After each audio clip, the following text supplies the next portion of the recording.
optimal minimalism. At this altitude, I can run flat out for a half mile before my hands start shaking. Can I answer your personal question? Now would seem an appropriate time. What if I did the opposite? I'm a cybernetic organism, living tissue over a metal endoskeleton.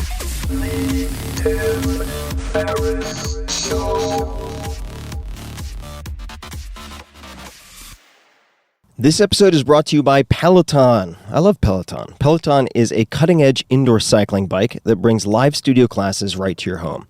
You don't have to worry about fitting classes into your schedule, making it to the studio, or dealing with some commute to the gym. I have a Peloton bike in my master bedroom at home, and it is one of the first things that I do in the morning. I wake up, meditate for 20 minutes, and then I knock out a short 20-minute ride, usually high-intensity interval training or HIIT. Then I take a shower, and I'm in higher gear for the rest of the day.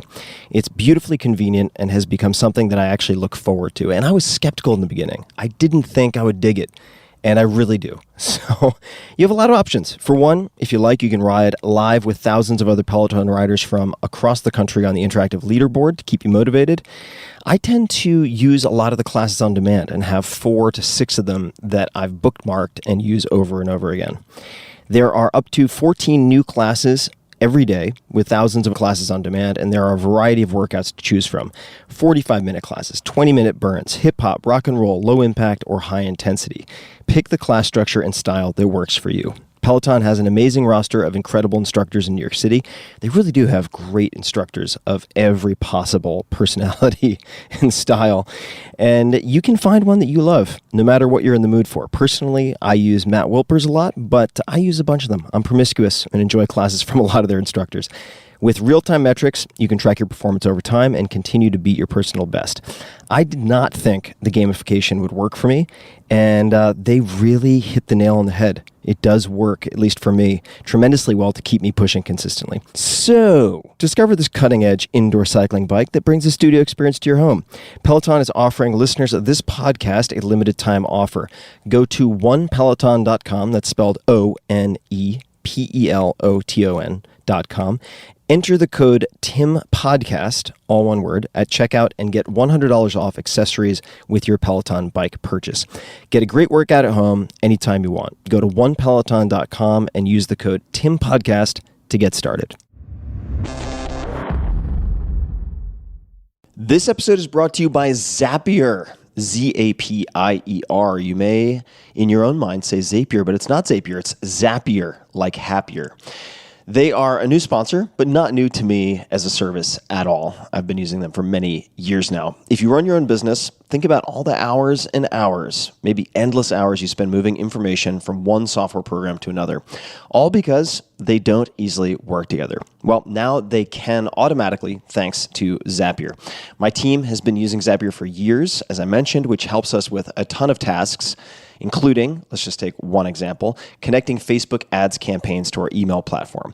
You can also, as I do, automate the posting of your Instagram photos to all social platforms. This has saved me and my team hundreds of hours alone.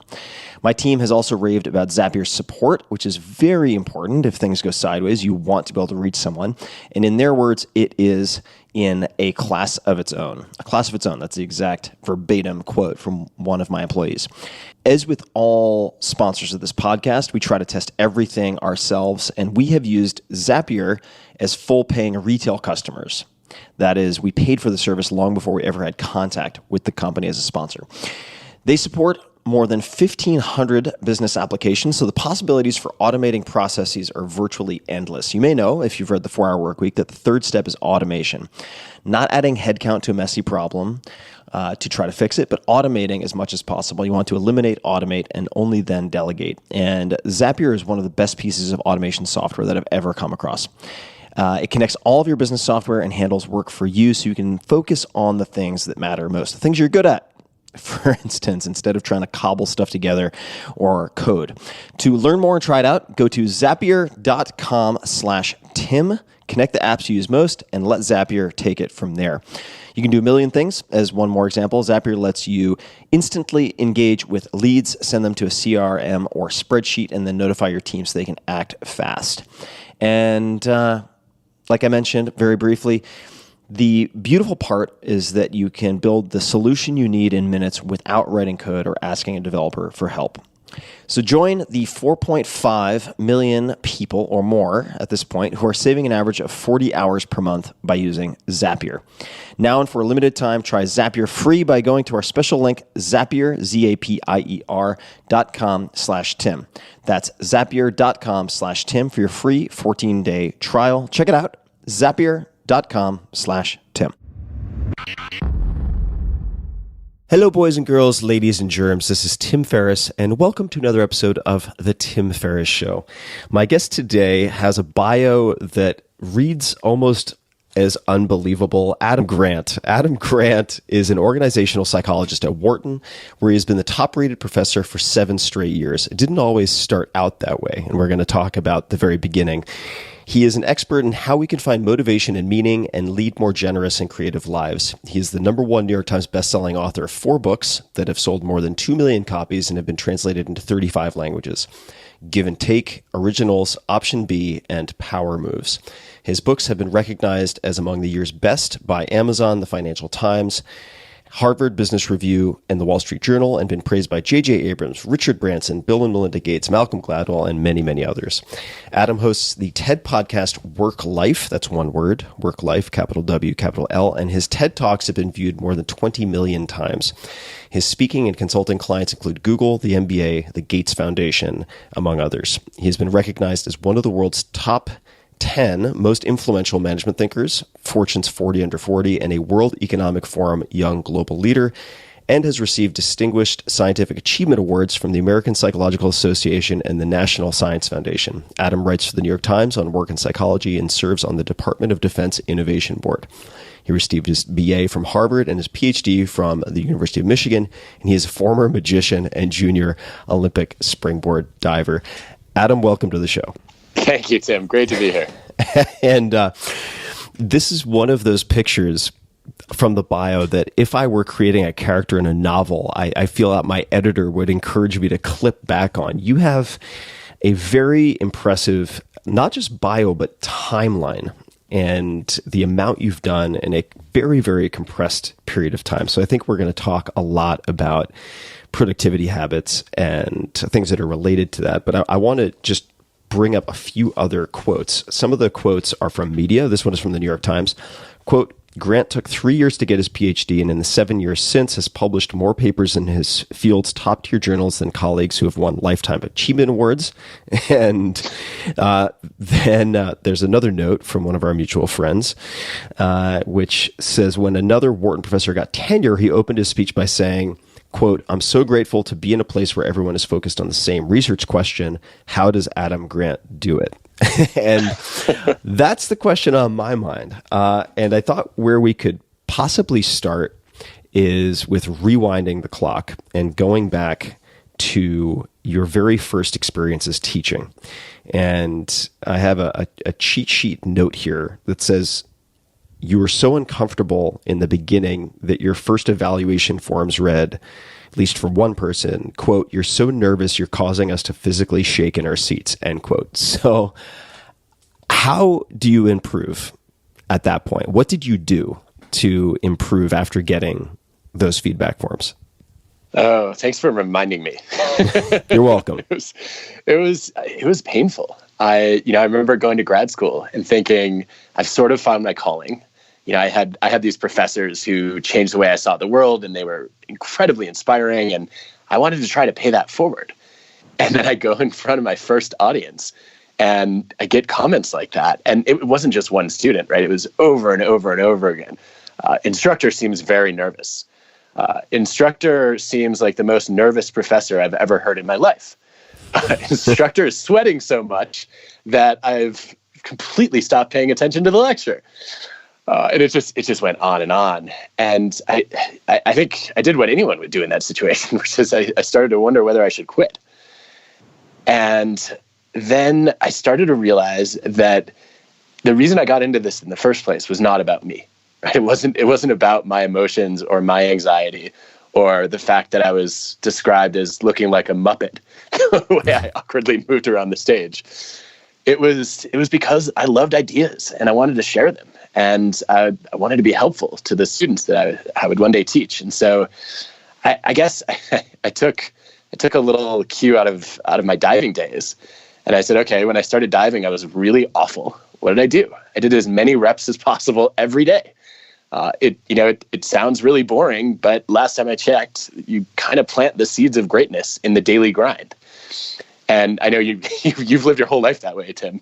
But for me, that meant I'm going to go and get in front of as many audiences as I can. And so I actually started volunteering to give guest lectures for other people's classes and forced myself into a situation where I would have to be on a stage every day. I would have to give multiple talks on the same topic. I would then have to write new talks. And, I think physiologically you can only sustain anxiety for so many hours at a time, right? And eventually it started to fade a little bit. I started to get a little more comfortable. And then, a couple of good things happened. I remember I cracked a joke offhand after I'd, done a lecture a couple times, and a few people laughed. And I thought, wait a minute, the audience actually liked something I did. Maybe there's hope. And so I think momentum, I guess, grew from there. And I felt like I had a couple of small wins to build on. And as I got more comfortable, I think it started to go better. And then eventually I decided I actually really enjoyed teaching, and maybe I would become halfway decent at it. And what were you teaching at the time? What were the talks that you were giving, the lectures? So I was, the first lecture that I was doing was actually for an intro psychology class on career choice. And I was the worst person in the world to give this talk because I had no idea what I wanted to do with my career. And one of the reasons I became an organizational psychologist was I'd figured out that I could take all the jobs that I thought were interesting and I could study those and live them vicariously. And so it was kind of cheating, right? I still don't know what I want to do with my life, so I study other people's interesting jobs. But I was trying to, I guess in the early lectures, I was trying to get students to think about tunnel vision. It's a problem I've seen over and over again with high achievers. I certainly felt it as an undergrad. I've watched a lot of my students at Wharton go through it since then, and what I was trying to highlight was that just because you're highly motivated and driven and you have clarity about your goals today doesn't mean that you won't wake up in 2 years and wish you had considered other goals. And so you might want to broaden your peripheral vision a little bit was sort of the punchline of the talk. So let's dig into broadening peripheral vision or uncovering blind spots. The feedback form. I'd love to talk about the feedback form. Were the feedback forms standardized so you didn't have input into the feedback forms, or were you able to design questions that you then gave to these sort of early students / victims of your many rehearsals and trial runs? And in either case, I'd be curious to know what you did, what you paid attention to in the feedback forms. So I actually, when I went to give that first guest lecture, I asked the professor, if they could give out their standard feedback forms so I could learn how to improve. And the professor said, guest lectures don't do feedback forms. You're donating your time.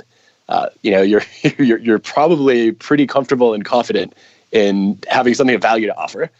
And, you don't then want a bunch of students telling you why you weren't as good as they wanted you to be.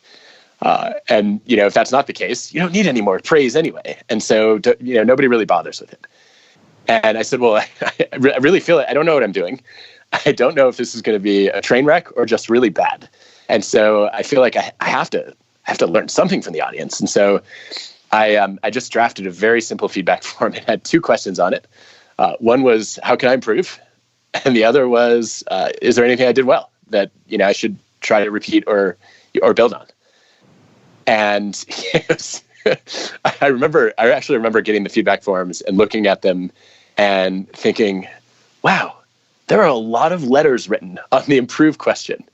And there's a lot of white space on the things I did well question. But what I took away from that was I'd always thought you needed to be really structured in the feedback requests that you make. And I think that sometimes that's helpful, right? To say, okay, could you tell me how to make my talk more interesting? Or, how could I have kept you awake? But then I would have been limiting the feedback to the things I already knew I needed to work on, right? And I knew I had blind spots. I wanted to figure out what those were. And so I think by asking the broad question, I got much more varied feedback. And then as I designed future feedback forms, I would always ask those broad questions. And then I'd follow up with a few targeted questions on specific things I was trying to work on.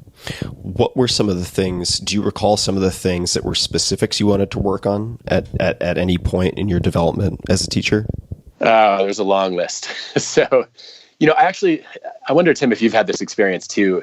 I find teaching way easier than speaking or lecturing, because teaching is interactive, right? You're having a conversation. You get a lot of questions, throughout your presentation, and you can very quickly start to figure out what the audience is interested in and tailor it, right? Yeah. Whereas, I think the guest lecturing was a little bit of trial by fire, because I had to stand up and perform, and I wasn't a skilled or comfortable performer, and so. Early on, it was very simple things like pausing between sentences, like occasionally breathing. I got feedback at one point that I didn't blink ever. Just like a barracuda. Yeah, I was just laser focused.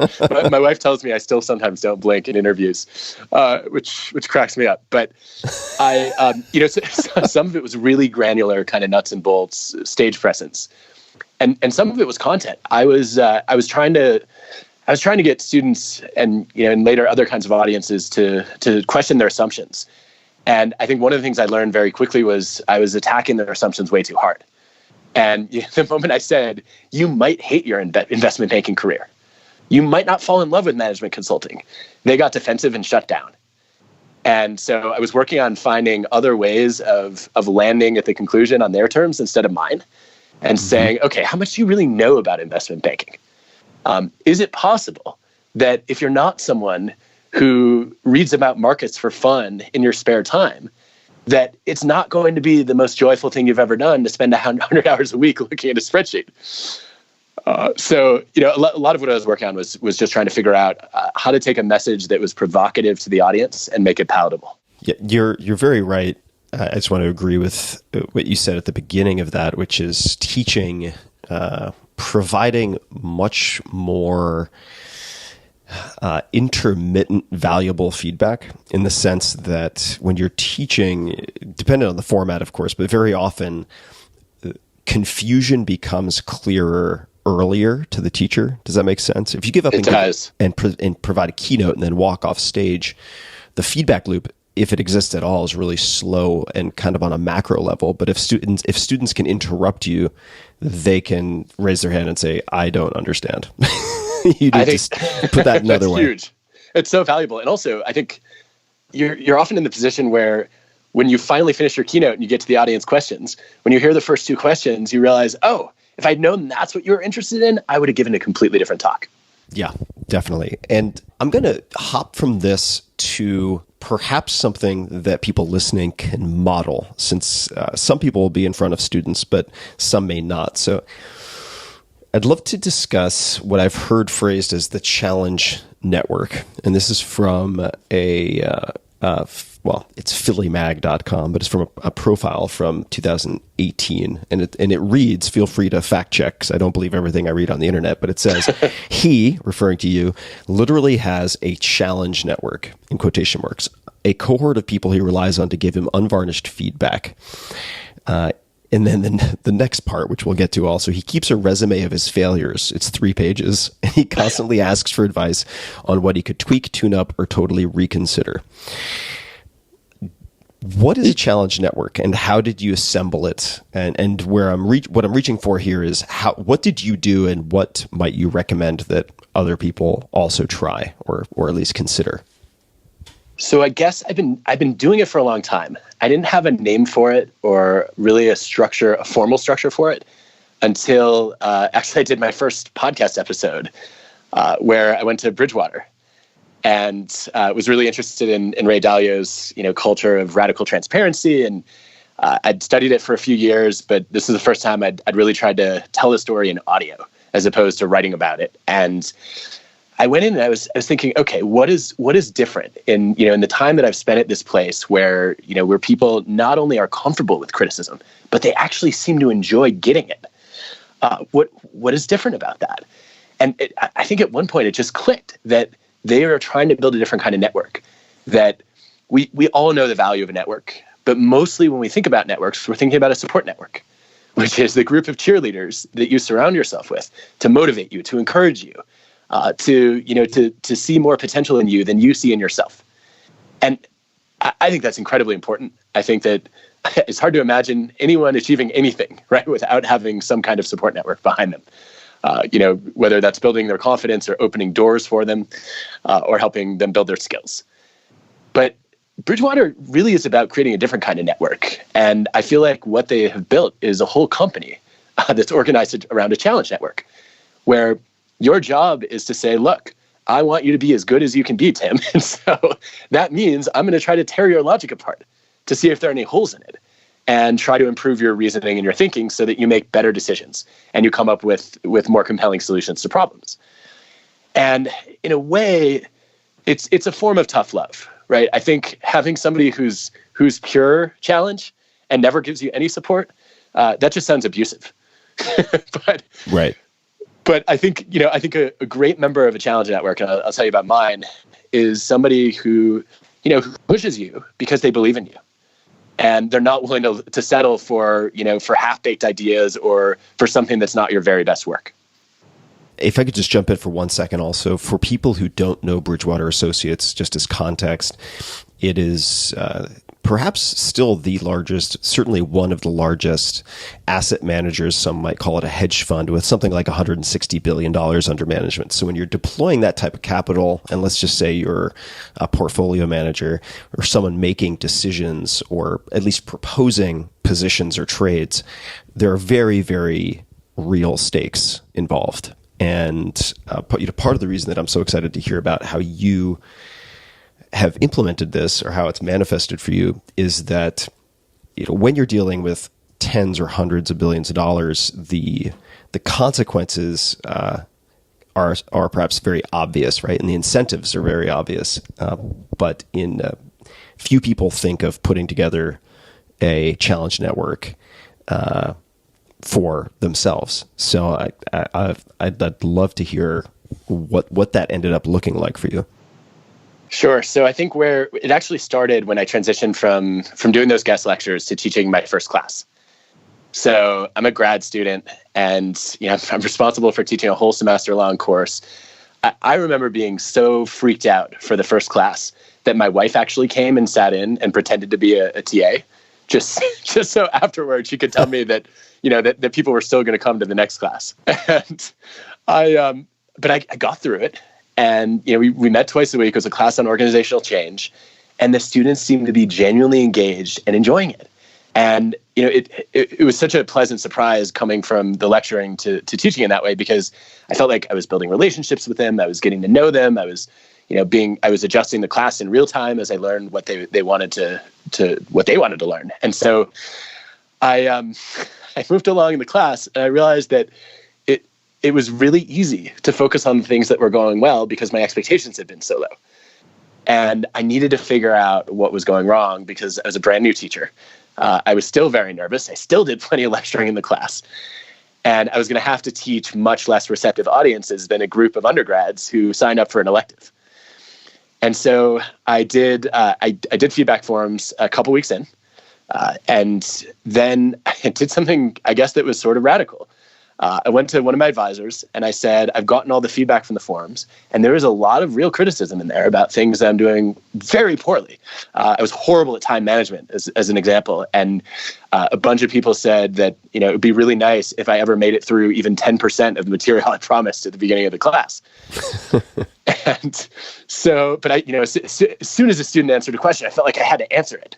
And so, I just get sidetracked from, well, I don't care what my lesson plan was, right? I'm here to serve the students. Anyway, so I went to my advisor and I said, I have all this feedback and I'm just going to open source it. I'm going to share it with the whole class. And she said, what, are you insane? They're going to band into a mob of angry millennials. And once they find out that they're all upset about the same pieces of the class, it's going to be a mutiny. Don't do it. And I felt like it was sort of a crossroads, because it left me wondering, who do I want to be? Do I want to be the person who's so determined to prove myself that I'm afraid of students finding out what they probably already know about me? Or am I more interested in improving myself? And I picked the improving route. And so I typed up all the feedback verbatim. I emailed it out to the entire class. And then I devoted a whole class session to discussing all the suggestions for improvement. And I guess what I'd done was I turned the students a little bit into my coaches. But it was very much a challenge network because their job was to tell me everything that was not working about the class and then brainstorm with me about what we could do to fix it. And so we spent it was funny because we spent then half a semester of a class on organizational change, kind of living an experiment on how to do organizational change in the context of a class. And after that experience, I said, okay, I always want a group of students who are a challenge network for me, which has meant in some cases when I write a book, the first group that sees the draft of each chapter is a group of students, and their job is to violently disagree with every word that I write. Try to, really try to poke holes in the evidence and in the logic. So they're reading it like a debate team who has been assigned the counter argument, even if they don't, or simply the task of disassembling your argument. Even if that's not how they feel, that's the responsibility that you give them. Exactly. And so they end up almost competing to see who can give the most devastating criticism. I remember walking into a lab meeting once and a student said, at no point, at any time during reading this chapter, did I feel like I could say the words page turner. Okay.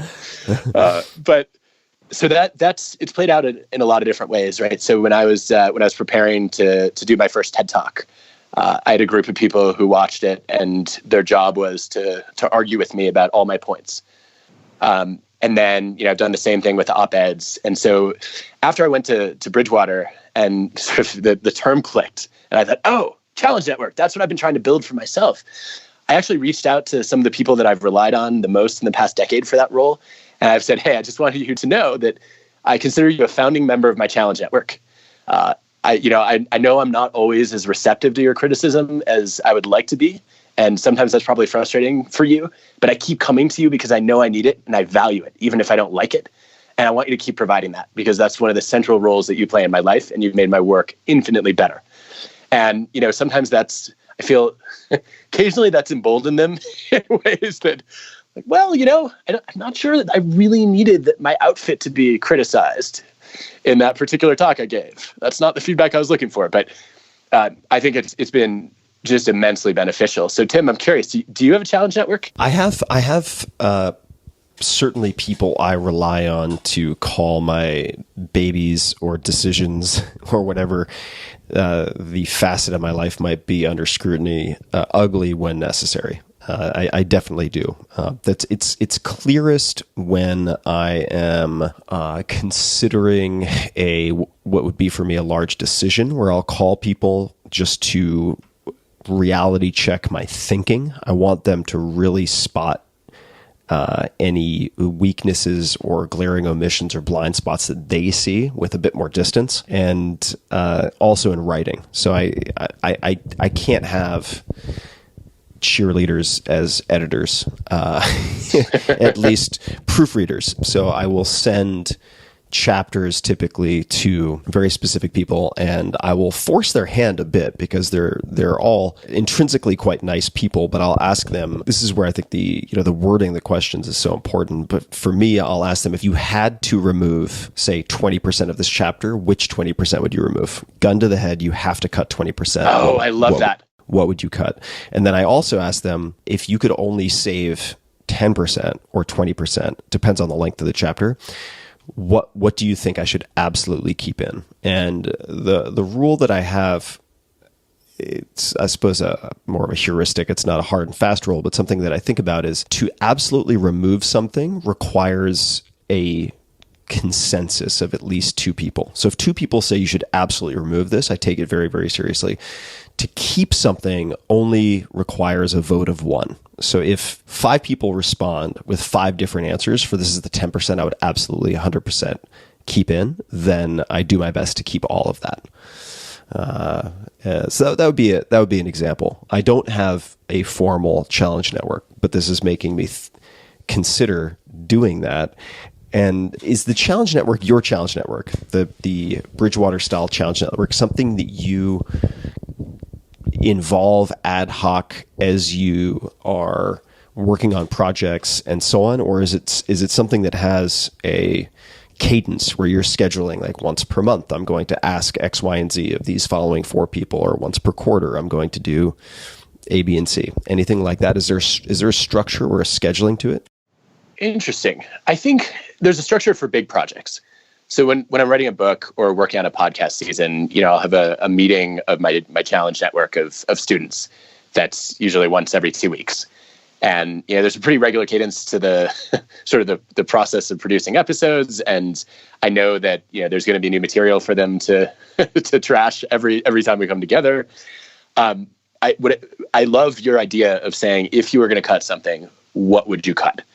Because I found early on, I felt like, they really let anything that they had in their heads fly, and they weren't too worried about it. And I guess as I've accomplished more, they've been either more worried that I have a big ego, which is ironic because I think the more you accomplish, the easier it is to face a failure and say, hey, that doesn't matter. I've succeeded in other ways. Or, they're just worried about hurting their relationship with me. And so one of the things I've found with the regular structure is it's helpful for me to have a senior student in there who's worked for me for a long time, or with me for a long time. And I'll actually tee it up in advance and say, I want you to come in guns blazing with the toughest criticism you could ever give, even if you don't fully believe it, because I want you to model the kind of challenge that I want. And I'm going to be prepared for it. And I'm going to respond as with as much openness and curiosity as I can muster. And that way we're going to try to set the tone and the norm for the next few months. That's really smart. That's really helps, smart. I think. But oh yeah, it works in all sorts of settings. Group therapy, if you want people to open up. I mean, there are a lot of contexts in which that is really smart. That's great. I liked that. And then for the unstructured, I do this spontaneously a lot. So every time I get off a stage, usually somebody will say, "Oh, that was great," or "Thanks." That's not useful to me, right? So I'll always say, "What's the one thing I can do better?" And I've kind of drafted them against their will into my challenge network. Right. And sometimes they say, "Well, nothing," and I feel like I have to push them a little bit. And so I've started. I guess I've gotten a little edgier about this over the past few years, and I'll say, it's funny. I thought you had higher standards than that. You couldn't find a single thing I could improve on. You really think this was perfect? Come on. And then if they won't give me anything, I will criticize myself out loud. And I'll say, look, here are the 3 things that I think I did poorly. Tell me if you agree with any of those, and then what I'm missing. And then I've never had somebody just completely punt at that point. They always offer something. Yeah, that's great. That's great. Yeah, you're just giving them permission with more and more weight pushed behind it. Why do you keep a resume of your failures? Is that an accurate description of whatever they were trying to describe in this piece? What is a resume of your failures, and what's the point of it? Yeah, it's actually an idea I got from a scientist, Melanie Steffen, who said, look, we do such a disservice to young people in any field, because when they look up at their role models, they only see them at their peak.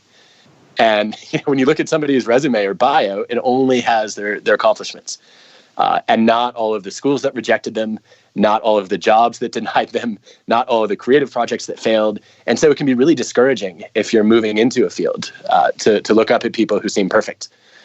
And so I just thought it was a clever way to be comfortable sharing all the things that I'd stumbled in. And then also I thought it was a good exercise for me to say, look, it's easy to get caught up in believing that as you accumulate more success, your odds of success go up over time, because you gain experience, you surround yourself with better people, you maybe avoid repeating past mistakes. And the reality is, I think that you also take on more ambitious projects. And so in some ways the odds go down. And it's been a reminder to me that I've rarely ever done anything that didn't fail radically before I achieved some success. And it's a good way to do a little bit of mental time travel and say, hey, you know what? I remember throwing away 102,000 words of my first draft of my book, which was 103,000 words. And at that moment, I felt like I was never going to write a book. and I couldn't make it as an author. And, I kind of edited that out of my story in the way that I think about, the process of writing a book, because I moved past that. But if I remember that, it's a lot easier to cope with today's failure or tomorrow's failure. How did you decide to do that? 102,000 words is a lot of words. For people wondering, I suppose if we're talking about like an average trim size, meaning average book size, physical paperback book, I'm probably going to screw this up a little bit, but 50,000 words would be the length of many books. Right? That would be, let's call it, I have no idea, 200 to 250 page book or something like that. Maybe less. It depends a lot on the words per page. But how did you decide to walk me through the day where you were like, this is it, I'm scrapping 102,000 words?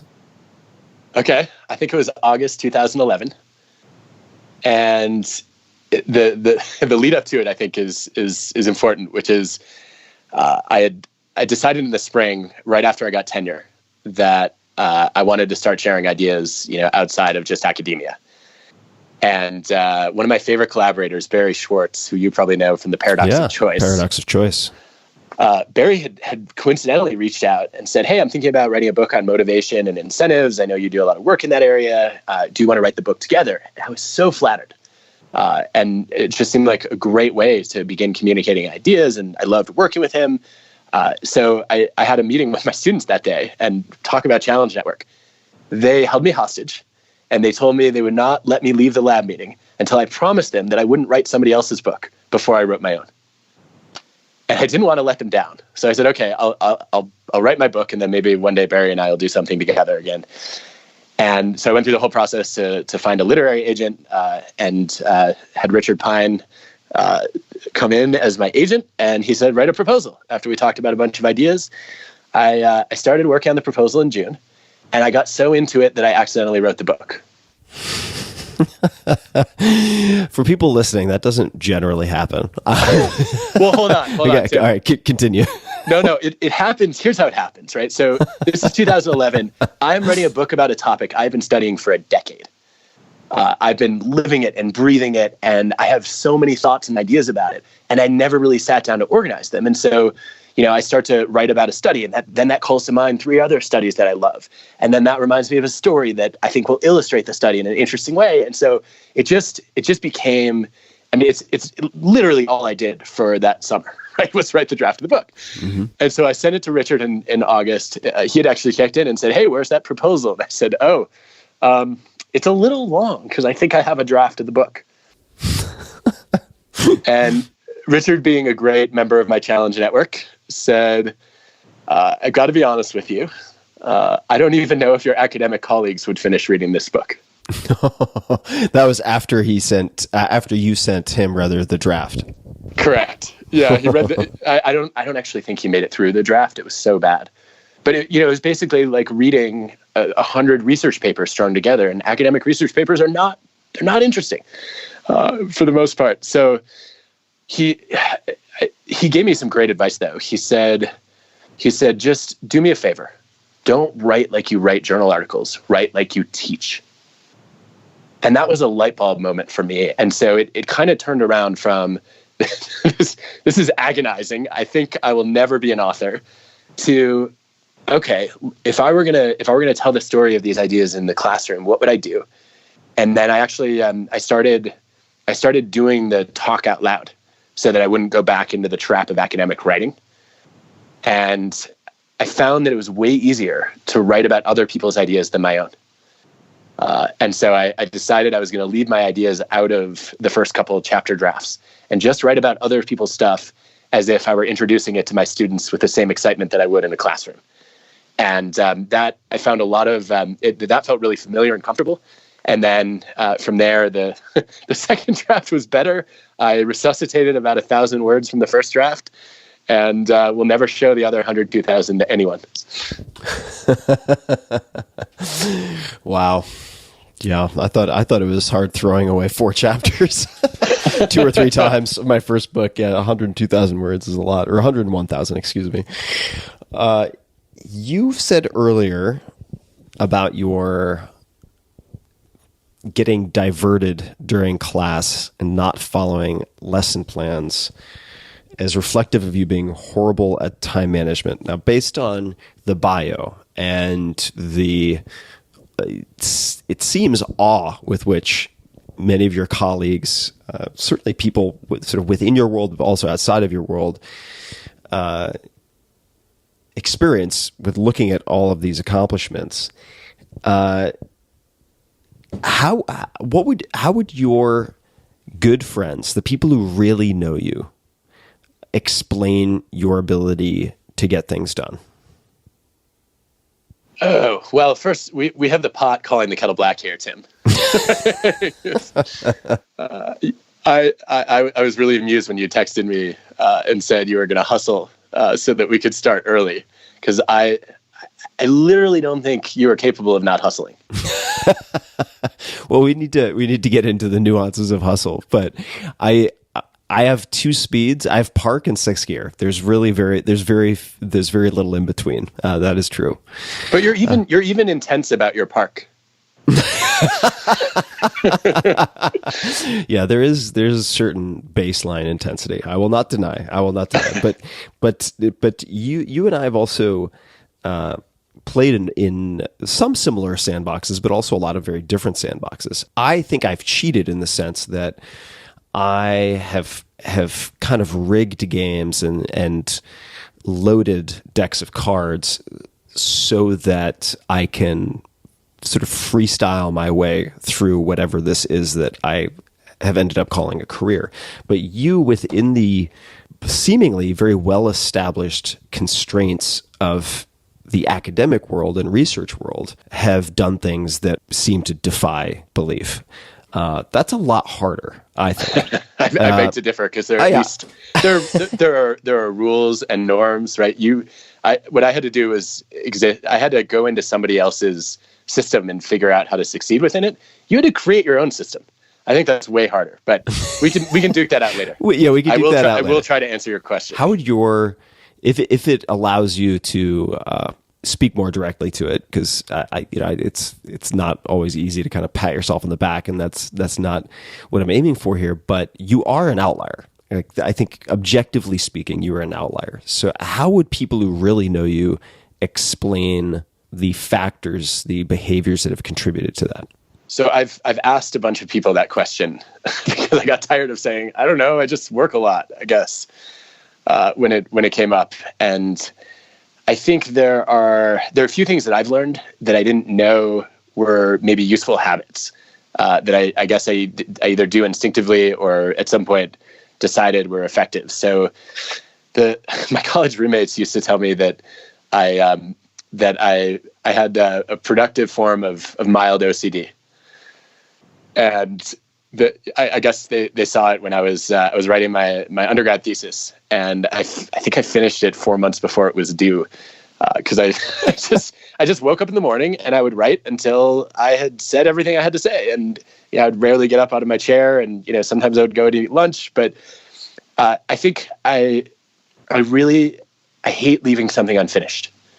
And so this is actually both a blessing and a curse. So the blessing is, it means that, when I sit down to start something, I will finish it. What that means is whatever else was on my agenda after that is just going haywire. So I'm constantly late because I have a chronic inability to disengage from the current thing on my agenda, to go and move on to the next thing, right? And time is sort of an arbitrary human construction. I'm like, well, I didn't know yesterday when I scheduled this meeting that I was going to be in flow today at this time. And so, I hope this person values our collaboration enough, or is glad to be able to to yell at me about always being late enough that they're willing to put up with it. But I think that for me, I think I'm bad at time management, but I've gotten good at attention management. Mm-hmm. And when I sit down, I know as a psychologist, we have decades of evidence that people are horrible parallel processors, mm-hmm. right? We're serial processors. It's really not just in the multitasking sense, but in the course of a morning, you're not going to be that productive if you're trying to work on 5 different things. And so what I try to do is I try to do one project or task at a time until, I've either gotten as far as I can go with it and I've run out of ideas, or I've physically run out of time that I can't work on it anymore. And I find that that's useful. And what that means sometimes is I'm in a meeting, one of my colleagues who I asked, okay, is there anything I do that's productive that I don't realize is productive? And she said, yeah, we're in a meeting. We've got 7 minutes left and we've just finished a task. And I'll just start chit-chatting. And she said, what you do, I guess what I learned that I do is I'll say, well, we've got another task that we could at least start in those 7 minutes.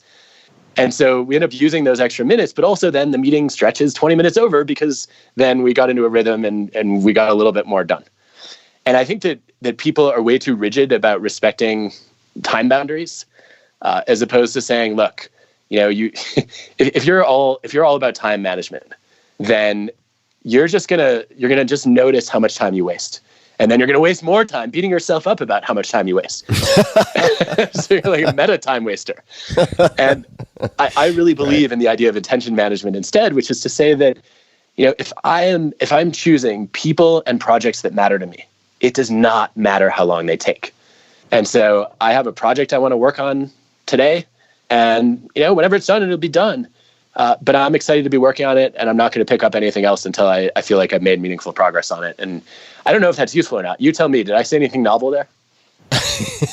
Well, yes, you did. I think there are a few things to look at here, and I don't want to take us down a dead end.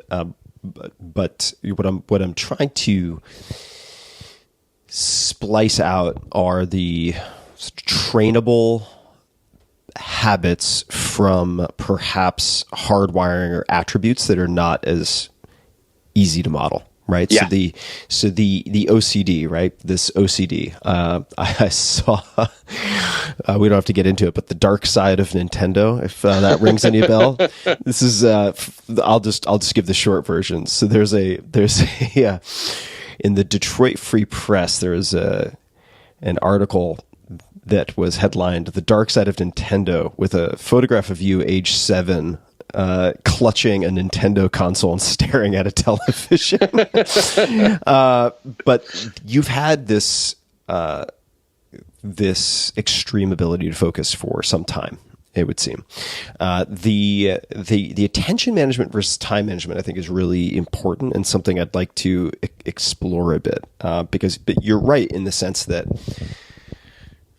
time management can end up becoming a subconscious obsession with measuring units as opposed to the substance of the project or the output goal of some type of task, right? And what I'd love to hear about is I really think renegotiation is a critical skill in all human affairs, but you alluded to this earlier in the sense that there are many times when it's hard to predict when you'll be in flow.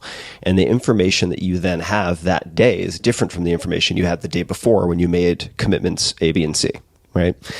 So how do you say no to people when you've already said yes? How do you renegotiate or cancel these commitments when you realize that you want to do something else, you're out of bandwidth, or whatever the reason might be? How do you approach that?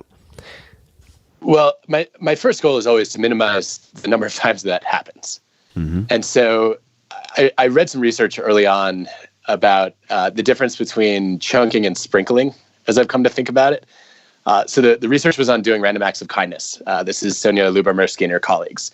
And the idea was, let's imagine, Tim, that you're going to do 5-minute favors this week. If you're randomly assigned a sprinkle, you're going to do one each day throughout the week. If you're going to chunk, you're going to pick Thursday as your helping day, and you're going to do all 5 of them stacked in that one day in a block. And the question is, who gets happier and more energized? And when I pose this to audiences, about 80% of people on average say it's the sprinkling. Because, you get a little bit of extra bounce in your step. You feel like you did something good every day. It's not a big distraction. And they're totally wrong. Over about 3 months, only one group gets happier and more energized. And it's actually the chunkers, not the sprinklers. And we think what's going on there, this is still pretty early, but it's been replicated a few times now, both in the workplace and in volunteering, is when you do one little act of giving a day, you end up sort of feeling like it's a drop in the bucket. And it also, is yet another thing on your to-do list. Whereas when you pick one day each week as your giving day, you feel like you made a difference that day. And also you're really focused on, okay, what can I do to help these people in those moments? And then, the rest of the week you can focus a little bit more on getting your own work done. And so I took that to my schedule and said, all right, I'm going to have days that are focused on getting my own creative work done. And then I'm going to have days that are focused on being responsive and available for other people. And so early on, that meant I would have days where I was on campus and I would teach a class, and then I would have 4 hours of office hours back to back. And then I'd do whatever else I needed to do on campus, and then I'd go home. And then the next day I wouldn't go into work, and I'd work from home all day, and I would not talk to another human being who wasn't a member of my family. And that's kind of how I've tried to organize my life. And what it means is, Paul Graham wrote a great little blog post about this. He called them maker days and manager days. It means I don't feel like I'm that productive, when I'm on campus or I'm in a back-to-back meeting day. But it also means then that on the day when I'm doing creative work, there's nothing that's going to interrupt my flow because I'm not scheduling anything that might distract. And so I think prevention is always the best cure there. But you wanted to know about also what happens when that fails. Correct. So when that fails, I had this happen actually recently. I had agreed to travel and give a speech, and I ended up having a conflict with a project that I had committed to earlier, but didn't know the dates for. And I felt awful. It's a core principle for me to follow through on my commitments. And I'd never reneged on a speech like that before. And so I reached out to the organizer. I apologized profusely, and I said, "You have my word that I'm going to recruit someone far better than me, so that you will be thrilled that I canceled because you got a much better talk." And then I made it my mission to find somebody who would either hit a more relevant topic or who was going to give a more electrifying presentation. And then just to be safe, I recruited 3 more speakers for the event because I was really worried that I was still letting them down. And that for me is the only renegotiation strategy I ever feel comfortable with, which is to say, look, my calendar has gotten the better of me, or I've overextended myself yet again. And so I promise you that the time you have lost today, I will make up for it in spades for you tomorrow. I like that. Now, how do you do it? I'll answer that. Let me. I'm also learning, so I'm fishing for for tactics here. But would you use that also? How would that wording change if it, say, is a meeting with a colleague, something where there is no replacing of yourself for a future engagement? How would the wording potentially change? Understanding that you try not to do it. Yeah. But let's just say you're writing a book, you're on deadline, and that chapter you've been stuck on, all of a sudden you're in complete flow. And for whatever reason, it's on a day where there's a commitment that has been made. I hate being irreplaceable in that sense, but I guess I would. So I've had that happen. I guess happens at least a few times a year. And what I've usually done is I've either emailed or called the person and said, I've tried to email actually because it's less likely to disrupt my flow. And I've said, look, I'm really sorry. I've had something come up. I know you were counting on me to be here. I'm not going to be able to make it. What you can count on me for is always delivering results. And so you may not always get the FaceTime that I promised. You may not always get me to show up exactly at the moment I said I was going to be there. I will never miss a deadline. I will never fail to deliver something I promised to you when you need it. And so you let me know what your hard stop is, and I will stay up as late as I need to tonight to finish what I need to do. If you want to hop on the phone early in the morning, I will be on the phone with you.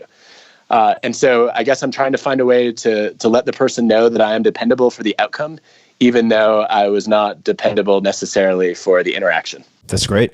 Yeah, that makes a whole lot of sense. And you? And me. It's very context specific, I think, as these examples bring up. There are some meta principles, right? I think the meta principle is make up for it. Yeah. Right? So like you are causing some pains. What can you do to remove that pain or make them feel on some level that you are going above and beyond to make up for what was lost. I think for me, a lot of it is being very honest and just saying, like, when I made the commitment, I wholeheartedly felt like I would be able to do A, B, and C. It has become clear based on new information or A, B, C, and D that if I make an attempt to do this, let's just say, this is kind of broadly speaking, that I think at best I am going to do a mediocre job because of the limited bandwidth I'm going to have. And that would be a disservice to Project X or everything that both of us were hoping for this. Let me find a replacement. I would like to find a replacement. Something along those lines. I like that. Yeah. And it's what I try not to do is, sorry, I can't do this right now. Ask me again in 3 months, unless I genuinely believe that it is something I want to do, because the punting is a huge fuck you to the person you're interacting with. It's much better to give a hard no than a maybe that in your heart of hearts is actually a no. So that I really try to avoid by all means necessary. I wish I had learned that a few years earlier. I learned that one the hard way. Yeah, it creeps up on you. That is just like the creeping death, and it's bad for everybody. And what I also have tried to remind myself of, I think a lot of the renegotiating that I do, and I've done a lot more of it in the last few years, is not because I capriciously make more commitments, but because things do change. If I commit to do something, and let's just say it's 6 months out, and there's still plenty of room to maneuver and life circumstances change. I used to, come hell or high water, say, my word is my bond. You're only as good as your word. I'm going to follow through on everything I initially commit to. But I've come to rethink that. And it doesn't mean people can't depend on me. People can depend on me to be very truthful about changes in circumstances. And what I've noticed for myself, because I have people do this to me as well, who are very, very busy, and they just, for whatever reason, they can't go on a trip with me, or they can't help with whatever the project might be, is that I don't get upset. I don't get upset unless they leave me hanging last minute, because I know they didn't just figure it out last minute. They knew probably weeks before, right? As long as they give me a heads up, I don't get upset. And so the Ted Geisel, aka Dr. Seuss quote, those who matter don't mind and those who mind don't matter, is something I really try to remind myself of, because when you say no, whether it's an initial no or a renegotiated no, assuming you're doing it with plenty of time and you're not really leaving someone hanging, is something you can control, but you have no control over the other side's response. That's more of a reminder and self-talk that I use for myself in those circumstances, because I do think that the tactics you're able to deploy are dependent largely on the beliefs you have. And if the belief you have is every relationship is equally important, and if I burn any bridge, I'm screwed, you're going to make a lot of compromises that have a huge impact on your ability to steer your own direction. It's true. And Tim, this makes me think it's interesting. It seems like you had a really sort of literal definition of integrity early on. And over time, you've been more comfortable saying, look, I'm going to be authentic. And sometimes that means past Tim did not calibrate well with the present Tim. And so there's a commitment made then that no longer makes sense. And I'm going to try to make that right however I can. I wonder, there's all this research on behavioral integrity, which says that, you're basically supposed to practice what you preach. And I've been wondering lately if we've got that backward. And if instead what we should be doing is only preaching things that we already practice. And then we don't have as many of those gaps. Right. So you're not the behavioral greyhound chasing around the sort of theoretical bunny. That's a great phrase. Yeah. That's exactly it. Yeah, that makes a lot of sense to me. Let's talk a little bit more about no. and saying no, because and we'll get there in a bit of a roundabout way, perhaps. I'd like to discuss a piece you wrote in the New York Times about email. Uh-oh. Yeah. Let's talk about it. So, and it starts with no. You can't ignore email. It's rude. I did not or write it doesn't the start headline. there. Oh no, it doesn't. It doesn't. That okay. So you didn't write that line. Somebody else did. But maybe you could. I'll let you speak for yourself. Could you share your No. share your thesis and when it applies and when it doesn't apply? I feel like bad headlines ruin more good op-eds than I can count. But yeah. So the reason I wrote this piece is I read two articles back to back, one in the Atlantic, one in the New York Times, that basically said, you know what, forget inbox zero, just go to inbox infinity, and you don't ever have to respond to anybody's email. And I was stunned by that because I thought, okay, if somebody said hi to you in the hallway, would you just ignore them? If somebody called you, would you never return their voicemail? That seems unprofessional. And so what makes digital snubbery okay? And, I started thinking about the research on this, and there's a whole bunch of evidence suggesting that of all the personality traits that matter for job performance, whether we look at your objective productivity as a salesperson or an engineer, or your performance reviews and promotions that you get from your manager, the single most important personality trait across hundreds and hundreds of jobs in dozens of countries around the world is conscientiousness, right? Being hardworking, organized, disciplined, dependable. And there's a component of conscientiousness that's about being responsive, which says two things. One, I'm on top of things, and two, I care. And so I'm not saying you have to answer every email that every random person sends you, right? And I think this is complicated for a lot of jobs. But I think that if you are habitually not responding to legitimate emails from people that you have a professional relationship with, it is sending a signal to them that you are either disorganized or that you don't care about their priorities. And people are constantly saying, well, wait a minute, but hold on, my inbox is other people's priorities. And my response to that is, yeah, but shouldn't your priorities include other people? And also, don't you want people to respond to your emails? And so, I felt like it was time for somebody to write the counterpoint. And so I sat down and I said, look, I think that if you are, a consistent non-responder to serious emails, that suggests that there's a problem with your process. And you need a different way of handling it. If you care about being perceived as somebody who's responsible and reliable and concerned about others, which is really important for your success, even if you don't care about your image. So that was the motivation behind it. What are some of your processes for email? How do you process email? Do you have any particular rules, times, approaches, anything at all, tools that you use consistently? Yeah, I have. I actually, Tim, I read you gave fantastic advice about this. I remember right after Give and Take came out, I just got a deluge of emails from readers, and I read a blog post that you wrote about how to be more efficient with email.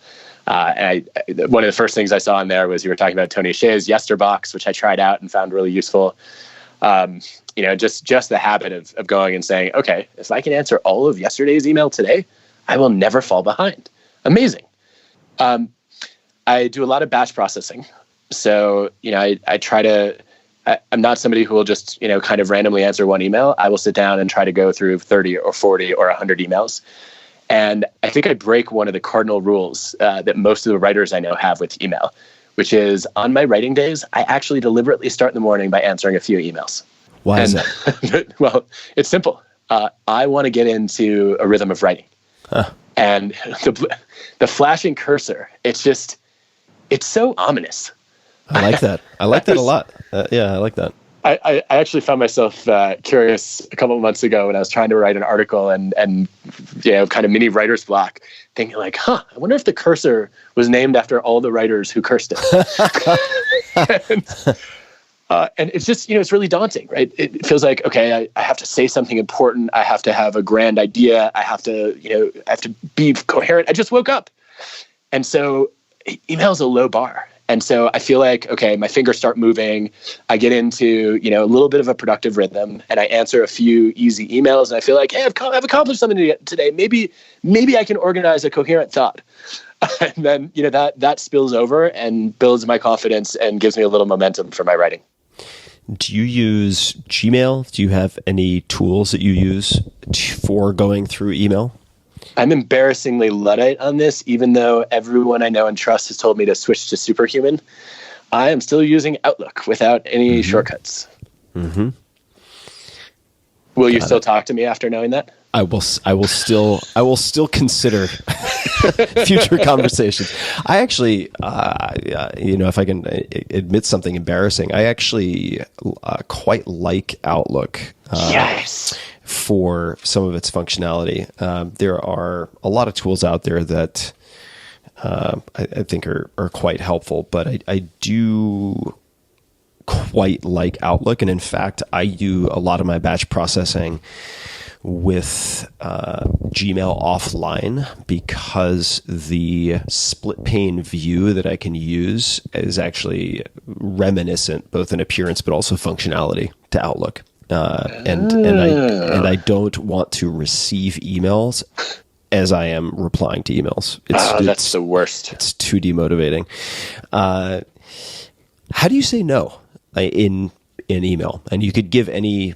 There may not be one no for all occasions, but if someone gets a no from Adam? What might that look like? And what are they asking for, and what do you say no to?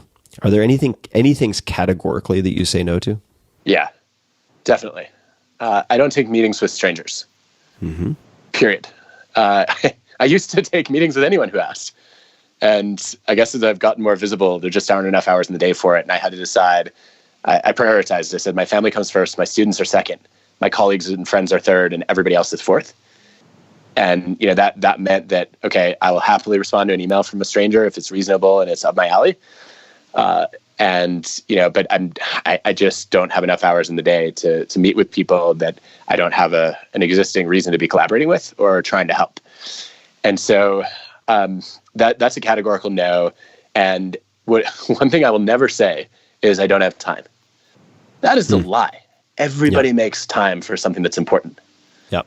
And so what I don't have time really means, or I'm too busy, that's even worse, right? Everybody's busy. The busiest people I know have often the clearest calendars. You've written about this before. Right? You've written about how Warren Buffett and Bill Gates and George Lucas and others, they basically have nothing scheduled all day, which is kind of an amazing life. But I think that I think too busy is dishonest and cruel. And what you really mean when you say that is this or you are not a priority for me right now. And so I think that sounds a little harsh. And so the way that I will try to say it is, based on the commitments that I have on my plate, this is not something that I can add. Mm-hmm. And then what I'll try to do is suggest either some books or articles to read or some people who might be interested in having that discussion. That's probably the go-to response. Yeah, that's great. Do you have an auto response of any type? Yeah, I have. So I have an auto reply that comes to my public email address, and I made the decision about, it was right after Give and Take came out, when my email volume increased exponentially. I said, okay, I have a choice. I can either maintain a public email address and accept the fact that I will not be as thoughtful and responsive to every person as I have been the rest of my life, or I'm going to be unreachable. And I'm going to miss out on opportunities to be helpful to random people. And I felt like it would have been better for me to go the private route and, be a little bit harder to reach. But I felt like the right thing to do was to still be accessible and just, okay, so if it hurts my image a little bit, it's a small price to pay. And so on my public email address, though, the attempt to protect myself is an auto reply that basically says, look, I do get more emails in a day than I have the time to respond to. And here are a bunch of resources that might be relevant depending on the kinds of questions that you have. So there are various teams that handle different things for me. There are some links to books and podcasts and articles and talks. And then I have a triage team that works with me where if there's something that I think we can collectively be helpful on, but I don't have time to engage with it in that moment, I will forward it and let them figure it out and then come back and tell me if they think I can be helpful. What would an example of a triage team task be, and what does their activity look like? So what would be a real or hypothetical example of something you would send to them, and then what do they actually do with it? So I'll give you a bunch of quick examples. You tell me which one you want to run with. Okay. So standard triage. I'm looking for career advice. I am interested in becoming an organizational psychologist, and I wonder what the best place to start is. I'm thinking about writing a book. What advice do you like to give to writers? Are these all from students? They're from all over the all over the map, probably similar to what you get. Mm-hmm. Okay. And any others? I can pick from those, or yeah, no, I can rattle off a bunch more. Yeah, let's try a few more. Can you help me solve my problem with my boss? Can you fix my organizational culture? Can you get me a raise? I think there's a funny yeah, go ahead. Let's go with, can you fix my organizational culture? No. No. Okay, got it. No, it's hard, right? So what I would do in that situation is, if somebody wrote me a 9-page email on that, I would just forward it right to triage. If it were a 2-paragraph email, I might respond and say, here are my 2 favorite books on the topic are Switch by the Heath Brothers and The Culture Code by Dan Coyle. I think there's a lot of great advice in there. If you read anything and have questions on it, let me know. Or if you have questions on things that they didn't answer, come back to me and I'll suggest some other books to check out. And if it goes to the triage team, what they will do is they might send a bunch of advice and articles and books. They might suggest a phone call. Or they might come back to me and say, we're not really sure how to respond to this. Do you know anyone else that we should talk to? The triage team, are those comprised of student slaves, or are those full-time employees? Who are these people? So Santa's workshop elves? I need some of these triage. Yeah, no, people. it's I've worked with a couple different structures for it. So sometimes it's a person who works with me in a different capacity, who then does triage as a side project. Sometimes it's a master's or PhD student who's doing this, kind of in spare time. And I think in one case, maybe in 2 cases, it's somebody who's aspiring to go to grad school in my field and wants to see behind the scenes. Mm-hmm. The reason I chose the "Can you fix your organizational culture" is because it's the only one that hopped out as a broad question that might have an opportunity hiding in it for you, compared to the others. So I was curious about how that might be treated. How do you decide what's important, in the sense that you have many, many, many different projects you could focus on, many, many different books you could write, many, many different people you could meet? How do you decide on projects? I'm still trying to figure that out. Yeah, maybe we could do it. It might be easiest with the rear view mirror, in the sense that you look at a project and say, how did you, of the universe of options, why did you choose that one? So two quick examples on that. One is after Give and Take came out, I felt like I was ready to start thinking about a new topic and writing a new book. And I felt like a book was a good choice for a few reasons. One, I feel like unlike articles, it actually has staying power, right? Yeah, I think that for sure. I'm not sure that the pen is mightier than the sword, but I definitely think the ink lasts longer. I think articles kind of fade after a week. People keep books, they reread them, they lend them. So I felt like that was meaningful. And I also felt like it was a chance to challenge my own thinking a little bit. I found that when I wrote Give and Take, I actually learned more about the topic that I was studying than I had when just doing research on it, because it forced me to synthesize lots of different kinds of ideas, and also to go and meet people who are living the principles I'd been studying. And so I wanted to go through that learning exercise again. And the way that I chose what the topic was going to be was I paid attention to the questions I was being asked over and over again that I thought were really fascinating and important and hard to answer. And there were two that kept coming up over and over again. One was from senior executives who were consistently asking, how do I fight groupthink?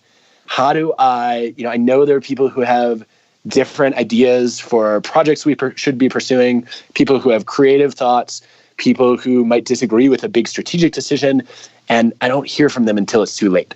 How do I change that? And then on the flip side, my students were giving me their version of that, which was, we come into an organization at 22 or 27, and we have all these ideas, and nobody above us wants to hear them. Like, you MBA student, you are overqualified and underexperienced. Shut up until you know something about this industry. How do we overcome that and get our ideas heard? And I realized those were two sides of the same coin.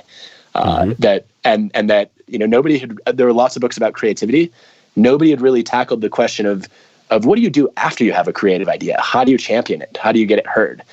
And I'd been doing some research on proactivity and creativity that was relevant, and that those dots all connected. And I said, okay, there's a nice Venn diagram here of a problem that people are dealing with constantly, that really matters, and that I also have some sort of unique insight into. And so I want to take this on.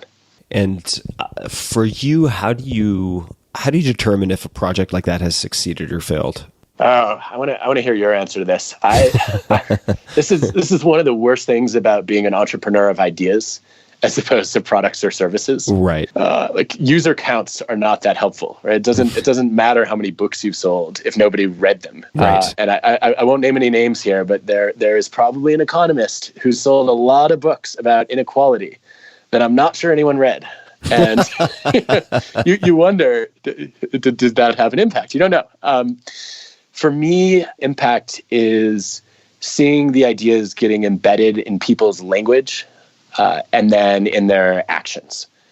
And so, for me, part of the way that I felt Give and Take had been more successful than I had expected going in was I would come into an organization and they would tell me who the givers, takers, and matchers were.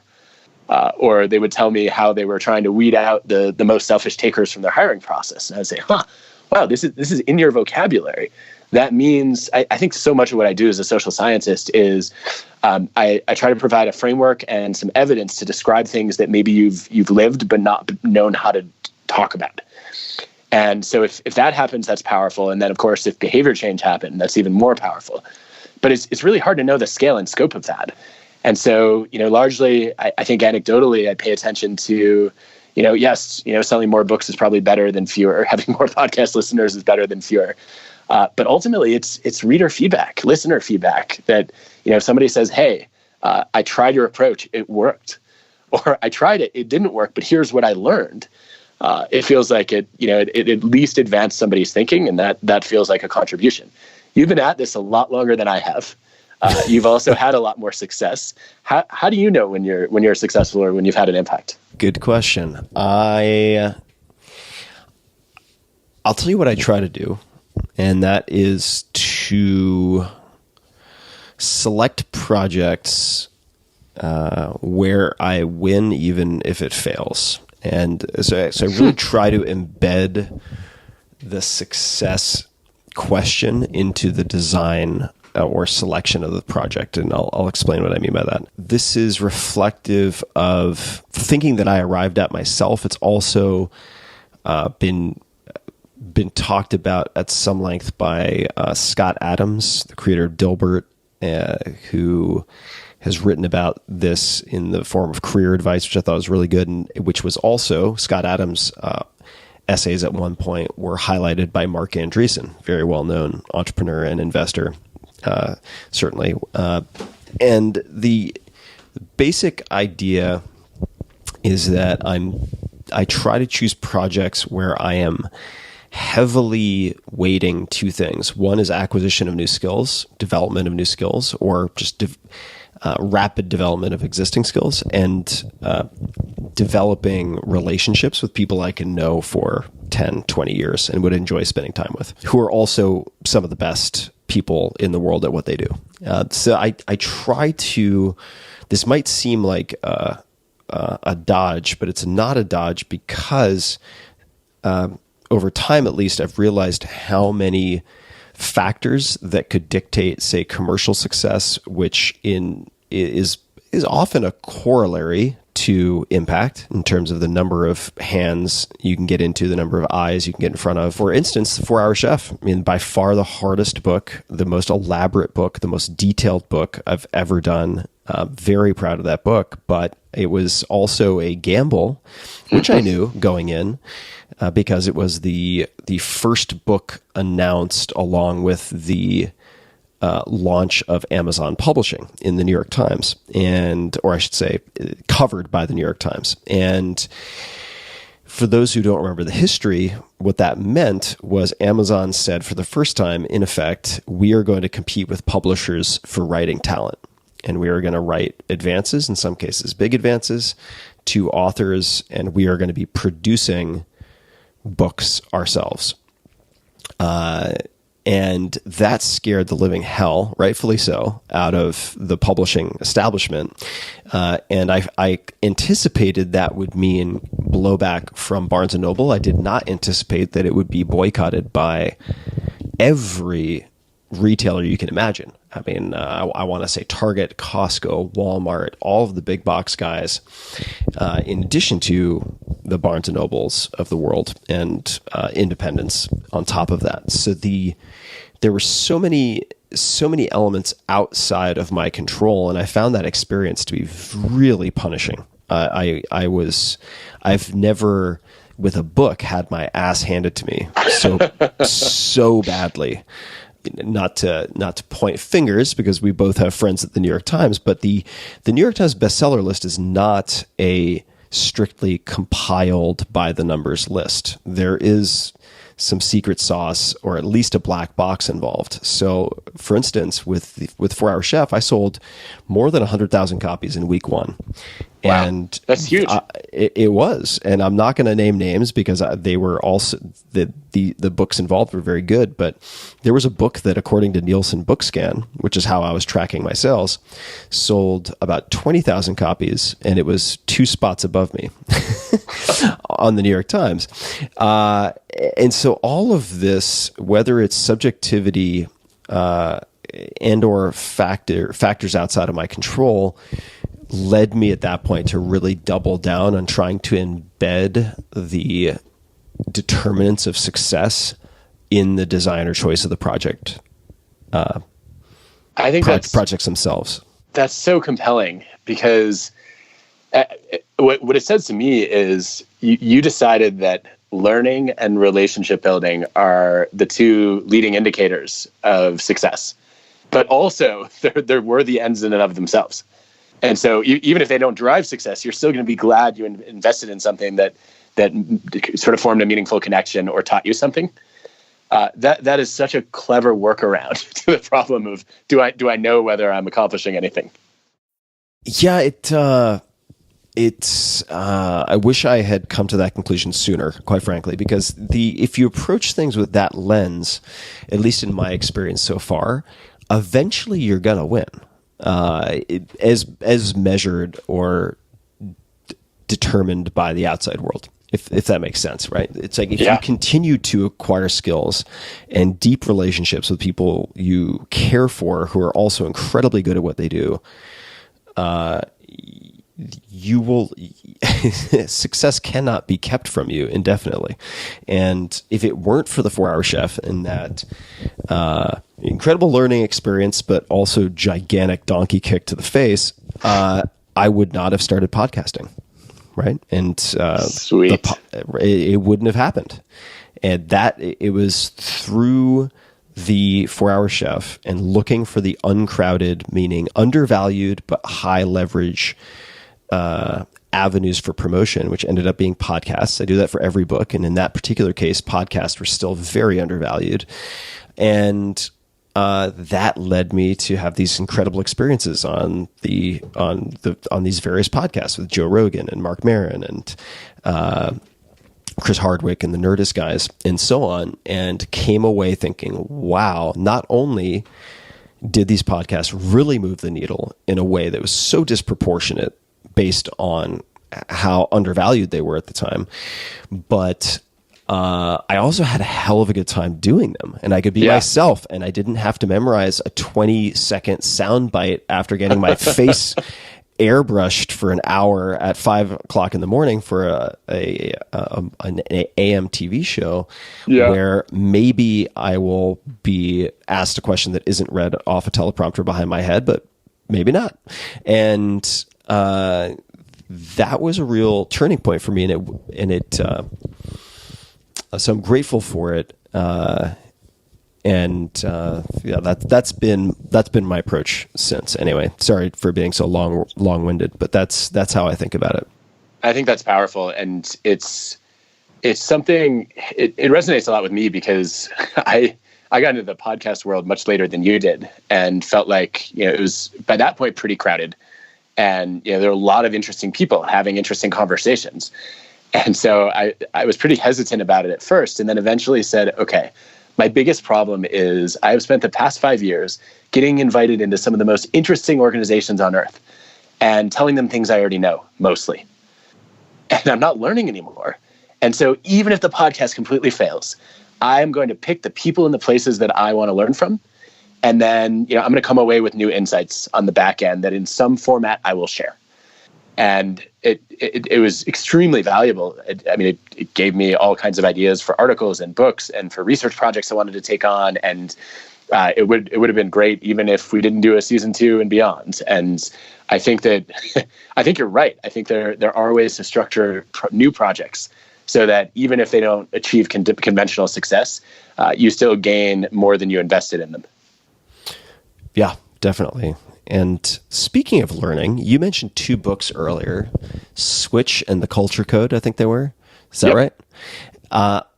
What other books have you gifted the most to other people, besides your own, of course?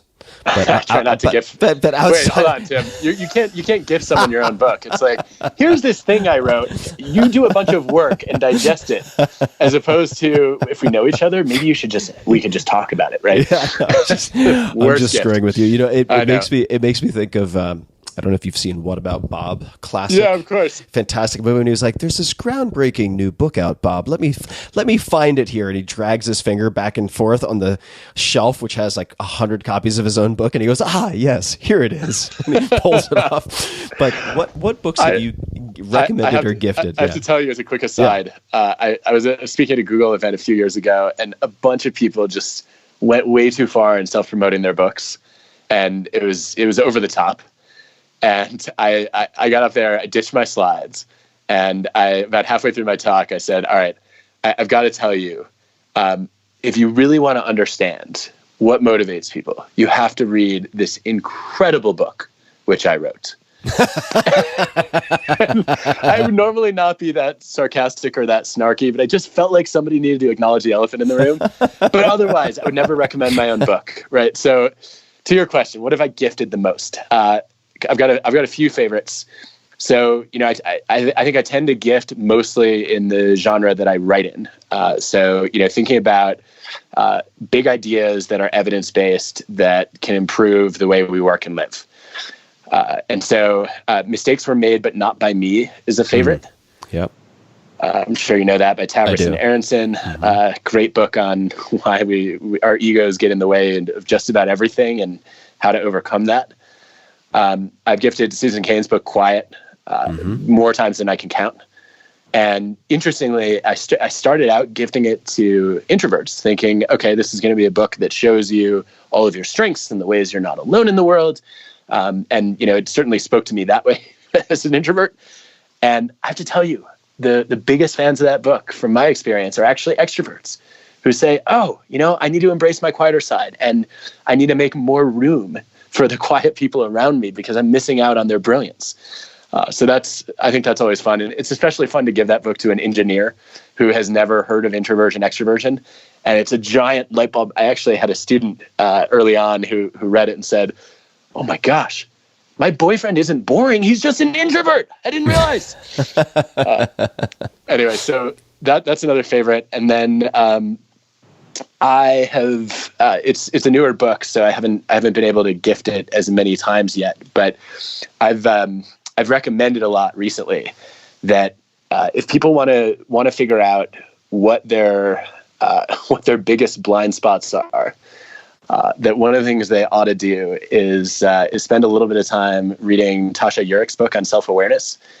And I think it's called Insight. And the insight that I took away from it was that people who are really self-aware don't spend a lot of time agonizing over why they are the way they are. They don't find it that productive. I guess I've never found it that productive to psychoanalyze myself. Why did I get the way I am?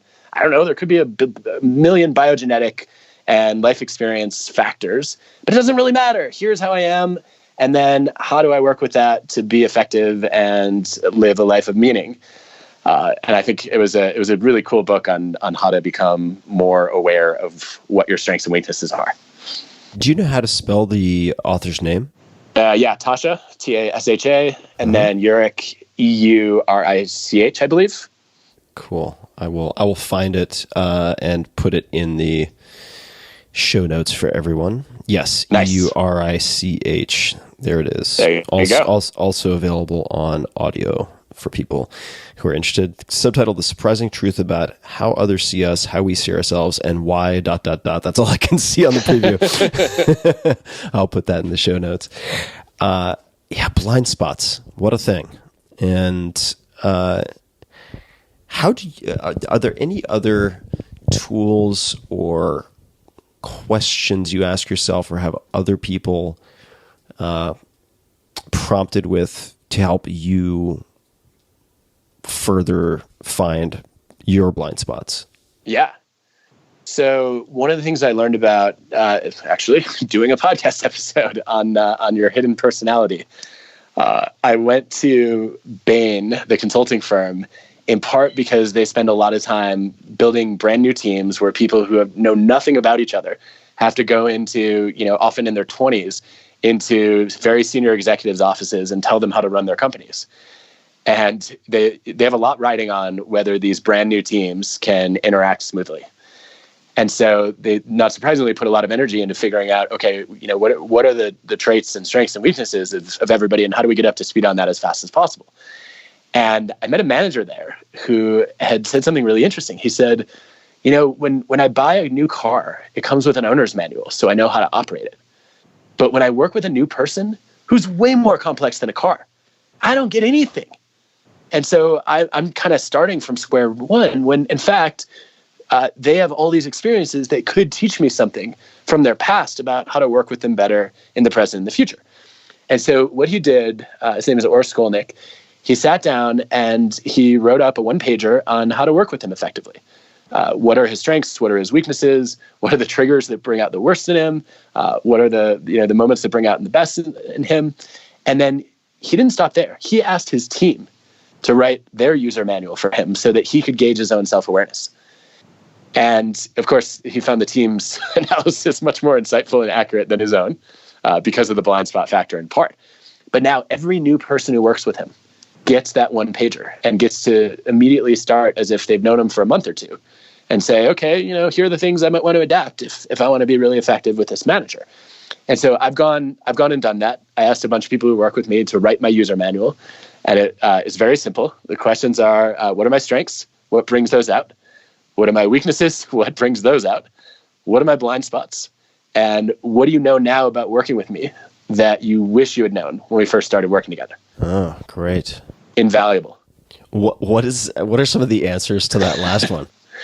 The last one, I've gotten a few funny ones. One that really caught me off guard was, it really bothers you deeply at your core when somebody pretends to know something that they don't. you just all of a sudden go from being a pretty friendly, affable person to just in intense prosecutor mode, which was a novel observation for me. I got another one that said that I think the exact quote was that I am unaware that sometimes when I say an idea is not good, I've just crushed somebody's 3 months that they've invested in that idea. and here I am thinking I'm helping them move on, more efficiently, and not at all aware of how much they've already invested in the idea. So, yeah, well, maybe you're doing both. I think that better. Yeah, but I could probably do it better. Better to crush 3 months of effort and save them the next 3 years. But agreed. But maybe they don't have to be crushed at all. They could be let down a little more gently. They could just be very strongly squeezed. Yeah, exactly. But then on the other side of that, I think mostly when we talk about blind spots, we think about our weaknesses, right? So there are things we're not good at, but we don't realize it, and we can't see them because we're inside of our own heads. We also have blind spots about our strengths. Yeah, you might call them bright spots. Great point. There are things you're good at that you don't even know you're good at. Yeah, that's really a good point. I think that you need to see those through other people's eyes too. So I have some colleagues who developed this great tool at the University of Michigan. It's called the Reflected Best Self Exercise. And I have all my students do it, MBAs, undergrads, senior executives, everyone in between. And they often come back and say it was eye-opening and occasionally even life-changing. What you do is you reach out to usually 15 to 20 people who know you well. You get to choose them, often different walks of life. So some colleagues, maybe a boss, a friend, a family member, and you ask them to tell a story about a time when you were at your best. And you collect all these stories. It is the most delightful week of emails you will ever get. This is how amazing you are, again and again and again. But then you have some work to do. You have to analyze the stories and find the common themes. And figure out, okay, what is the portrait of me when I'm at my best? And what is it that activates those strengths? And I first did this my first year of grad school. And I learned that apparently, I didn't realize this, but one of my strengths was actually recognizing other people's strengths. It showed up in almost every story was, I was at my best when I was helping someone else be at their best. And so I said, I've got to make that part of my job. I have to figure out a way to do that because I love it and people are telling me that I'm good at it, or at least that they like it. And I never would have thought of that. It just did not cross my mind.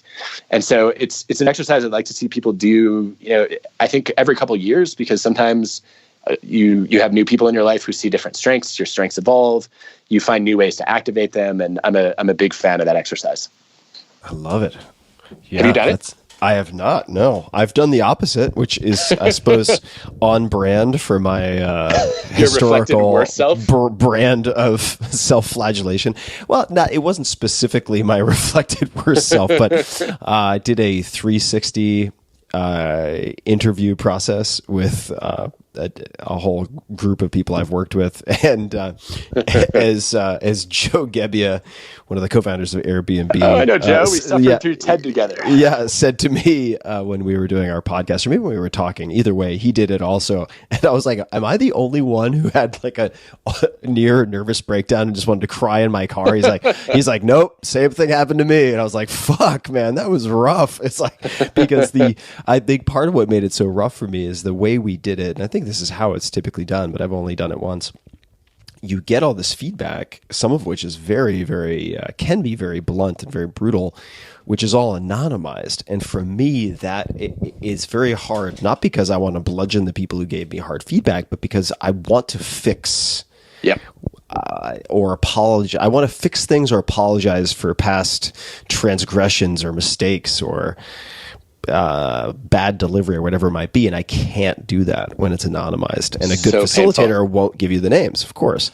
Yeah. Even if you try to kind of trick them into it by triangulating, which I'm not too proud to say I tried, and really tough. So I like the idea of this reflected best self exercise, though not to offset all of the psychic damage done by the 360, but because. I don't know if you have observed this in yourself. I've certainly observed it in myself, and that is, and in many of my friends who are good problem solvers. They are rewarded for solving problems, whether it's in math class, in primary school, or for solving thorny dissertation issues, or solving problems with a marketing campaign or spaghetti code or whatever it might be. And as they are continually positively reinforced for solving problems, they begin to look at the world through the lens of finding problems. And Yep. I certainly have done that. And as a result, I'm never looking for rarely have I looked for the strengths that are going unseen. I'm just looking for all the things that are screwed up or the weaknesses or the Achilles heels so that I can fix them. And I've become more and more convinced, I'm really glad you brought this up, that it is equally important to look for those bright spots, as you put it, not just the blind spots. Really, I think so. Really important. I think so. And it's funny, I had a mentor, Rick Price, who was trained as a clinical psychologist before he moved into the organizational world. And he used to have a code with his wife that she would just always remind him, Rick, sympathy, not solutions. when I tell you something, I do not necessarily want you to fix it. I just want you to know. I just want to know that you care, right? I want to feel heard. And I think for those of us who like to solve problems, and probably especially for those of us who are men, that's probably sage advice. But the interesting thing that I think that surfaces for me is there's another reason why you want to know what your strengths are, because we often misapply them or overuse them. There's research from the Center for Creative Leadership which has shown that one of the ways that you identify career derailers is you look at strengths that people overuse. So, you've gotten reinforced all your life for being assertive, and then you talk over people in meetings so much that nobody else can get a word in. You've been reinforced for a lot of your career for having charisma, and that becomes a crutch, and you don't prepare for the talks that you give, and you end up, kind of underperforming or under-delivering. And that's, of course, I think when you think about yourself as a problem solver, that's a case potentially of strengths overused. And so one of the things that I've taken out of the Reflective Best Self is I don't just want to be clear about what my strengths are. I want to know when is an appropriate time to use them, and when might be a time to actually say, I might want to turn off this strength so that somebody else can use that strength. Yeah, definitely. Or turn off that strength so that you don't use it to cover for weaknesses that perhaps you should address, right? That's certainly something that I've experienced personally as well. It's easy to become a hammer looking for nails. We only have a few minutes left, but I'm really curious to know, you mentioned sometime back the architecture of your week, right? How you have some days that are working on projects or talking to family, but no one else. And I have, and this is fairly common among a lot of the high-producing individuals I've come across. I know Jack Dorsey did this for quite a while, and maybe he still does, but kind of separating out days, not just portions of days, but days for very specific things, product focus or hiring focus or fill in the blank.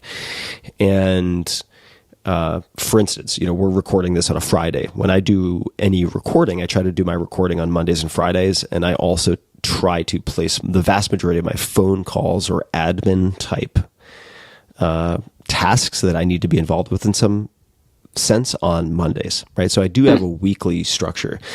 I also have kind of certain daily non-negotiables that give me a structure around which to build everything else. It provides me with a sense of control that I find very helpful, but also it puts a lot on autopilot so that I'm not making a lot of extraneous decisions. So I'd love to hear if you have any routines or activities, whether it's on a weekly or a daily basis, that you do very consistently. And that could be like the first 2 hours of your day. It could be what you do in the first hour. It could be the last half hour. It doesn't really matter. But are there any particular routines that you treat as very important for yourself? I did for a long time, and there's still some that I use, but I have become a little less routine driven in the past few years. I think in part because the moment we talked about in the classroom earlier of kind of losing track of the lesson plan and just following the student questions, that's really unusual for me. I tend to be so laser focused and linear that I worry I'm not being flexible and adaptable enough. And so one of the routines I've been working on is just being comfortable shifting my routine. But I'm probably unusual in that way. So the things I'll tell you the changes that I've made to new routines that I found most helpful. One is I, as a morning person, I used to try to do all my creative work in the morning because I knew that was when I was most alert. And then I read a bunch of research showing that you actually do your most creative work when you're a little fuzzier, because that's when your thinking is more nonlinear.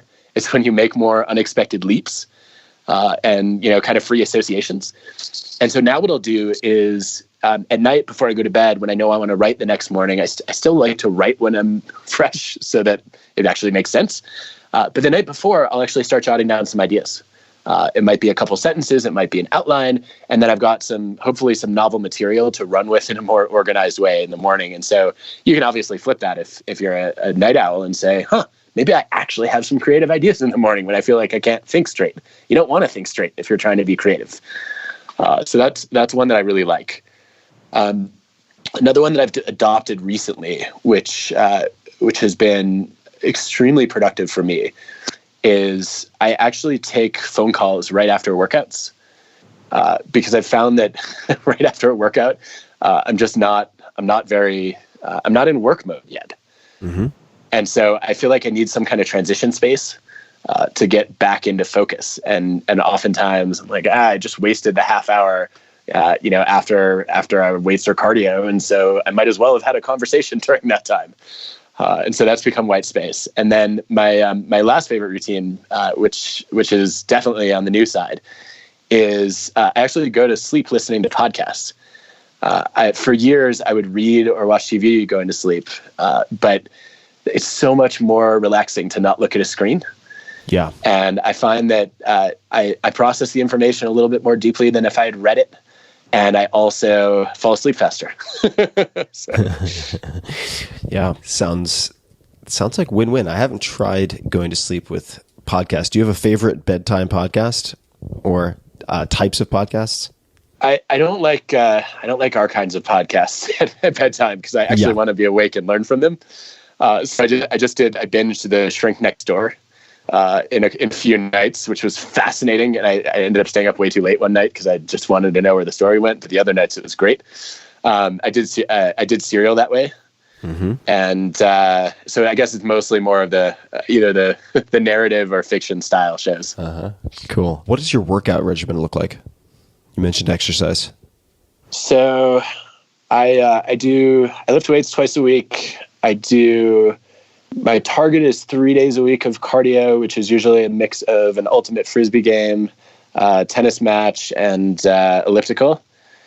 And then lately, actually just a few weeks ago, I got back on a diving board for the first time. I guess I retired half my life ago, and I had not been on a real diving board in more than a dozen years, and got back on to try to relearn some of the old tricks, which hurt very badly the next morning, but has been a lot of fun and a good workout too. What prompted getting back into the diving? A couple things. One, I happened to catch some, I think the senior national U.S. finals, and after spending 6 years of my life, almost every waking hour, either thinking about it or doing it, the moment I watch it, I want to get back into it again. And also, I'd been teaching our kids some techniques, and so it seemed like it was a good time to to get my skills back in order. Well, Adam, we could. We're not even a tenth of the way through my notes. It sounds like your early day lesson plans. But I know we have to wrap up shortly. Let me ask this, and I'll have maybe one or two questions after this. But if you could put a quote, message, symbol, anything you want on a billboard, you've probably heard this question before, but metaphorically speaking, to get a message out to billions of people, let's say, what might you put on that billboard? Could be that one's easy. Yeah. I think the most meaningful way to succeed is to help other people succeed. Dig it. Well, it's kind of the way you live your life, so no surprise there. Yeah. try, man. I and certainly the way that you have lived your life, I feel like you're just getting started. I'm very excited to see what you do next, and people can certainly learn more at adamgrant.net. Is that correct? As far as I know.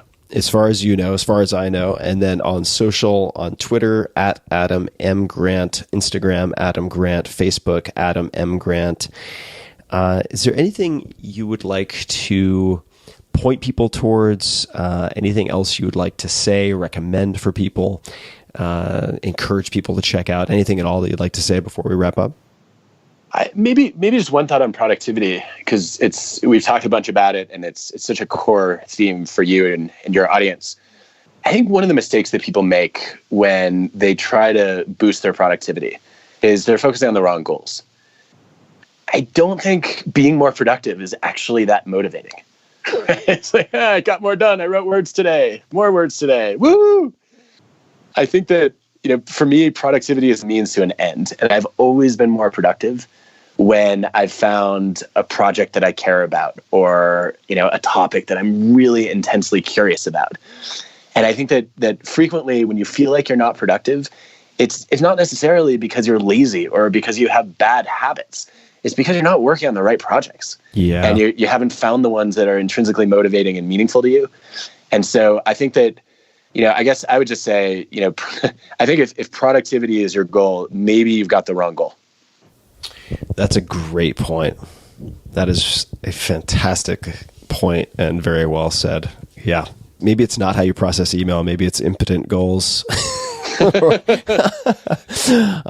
it's the wrong project. That's a great way to put it. Well, Adam, thank you so much for taking the time today. This has been a lot of fun. Thank you for having me, Tim. It's been a delight and a treat to join. Yeah, definitely. So I'm sure my audience will have more questions for you. So maybe we do a round 2 at some point.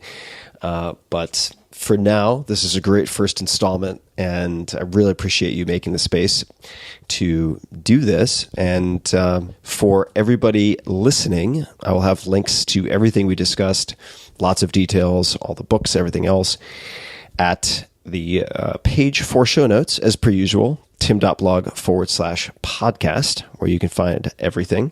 Adam, thank you again. Thank you. Let me, can I close with one question for you? Yes, you don't can. have to. You can decide whether you want to run it or not. But fire away. I would love to know what big projects is on the horizon for you next, and what your biggest challenge is right now.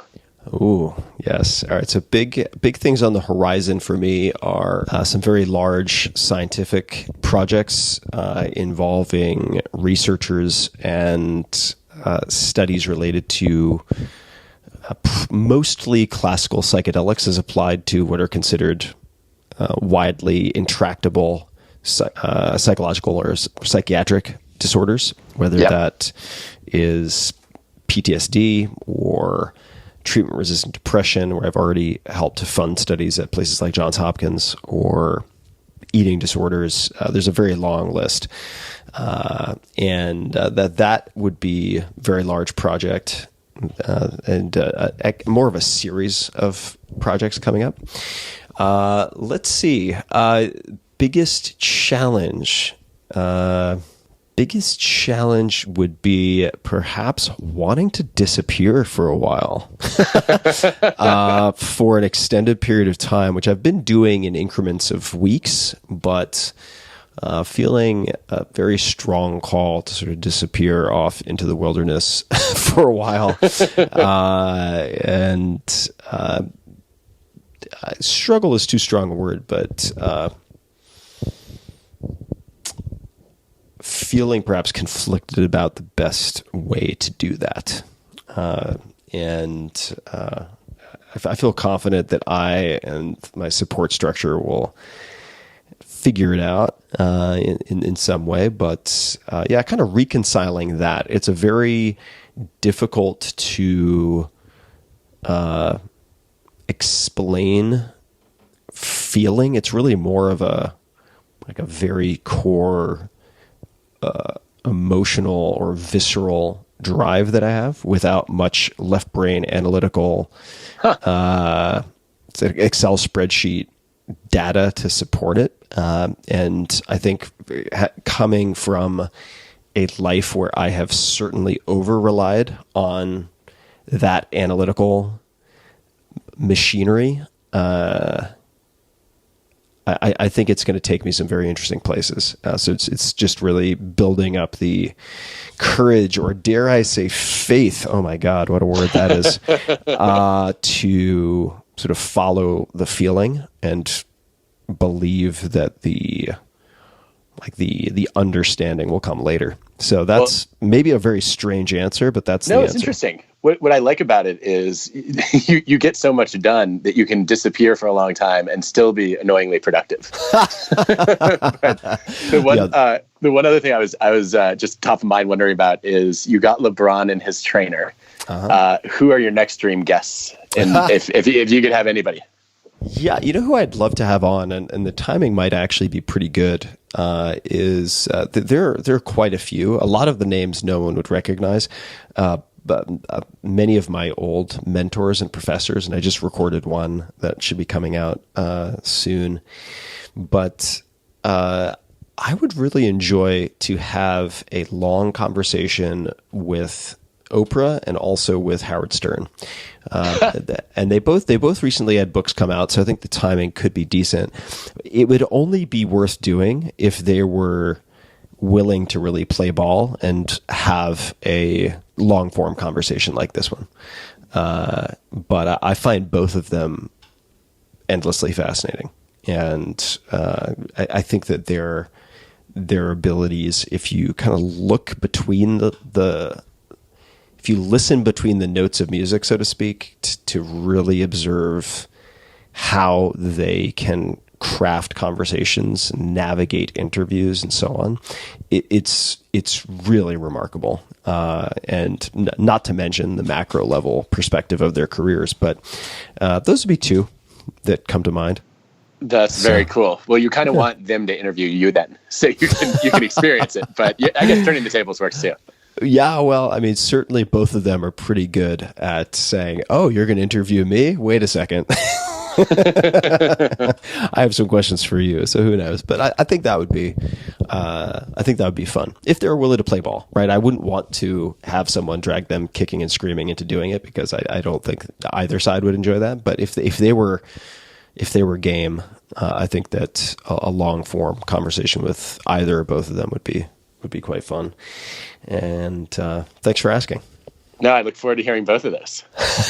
Well, to be continued on that one, and I will let you get back to your day. But Adam, speaking of to be continued, as we said before recording, it is no small miracle that we haven't actually bumped into each other at given the many concentric, or I should say overlapping circles that we live and operate in. So it's nice to spend this amount of time on the phone having this conversation, and hopefully be able to share some food, break some bread, raise a drink at some point in the not too distant future. I will look forward to that. In the meantime, thank you again for having me. Of course. And to everyone who is tuning in, thanks so much for listening. And until next time, take a peek at tim.blog/podcast.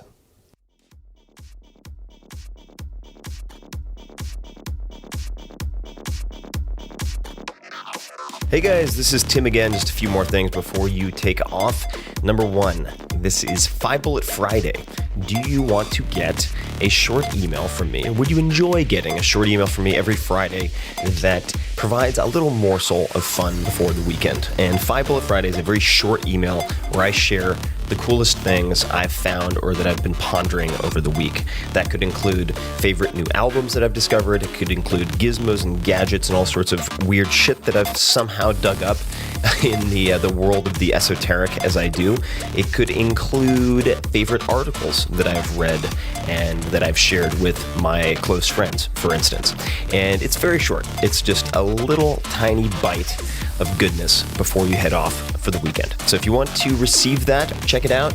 Just go to 4hourworkweek.com. That's 4hourworkweek.com, all spelled out, and just drop in your email and you will get the very next one. And if you sign up, I hope you enjoy it. This episode is brought to you by Zapier, Z-A-P-I-E-R. You may, in your own mind, say Zapier, but it's not Zapier, it's Zapier, like happier.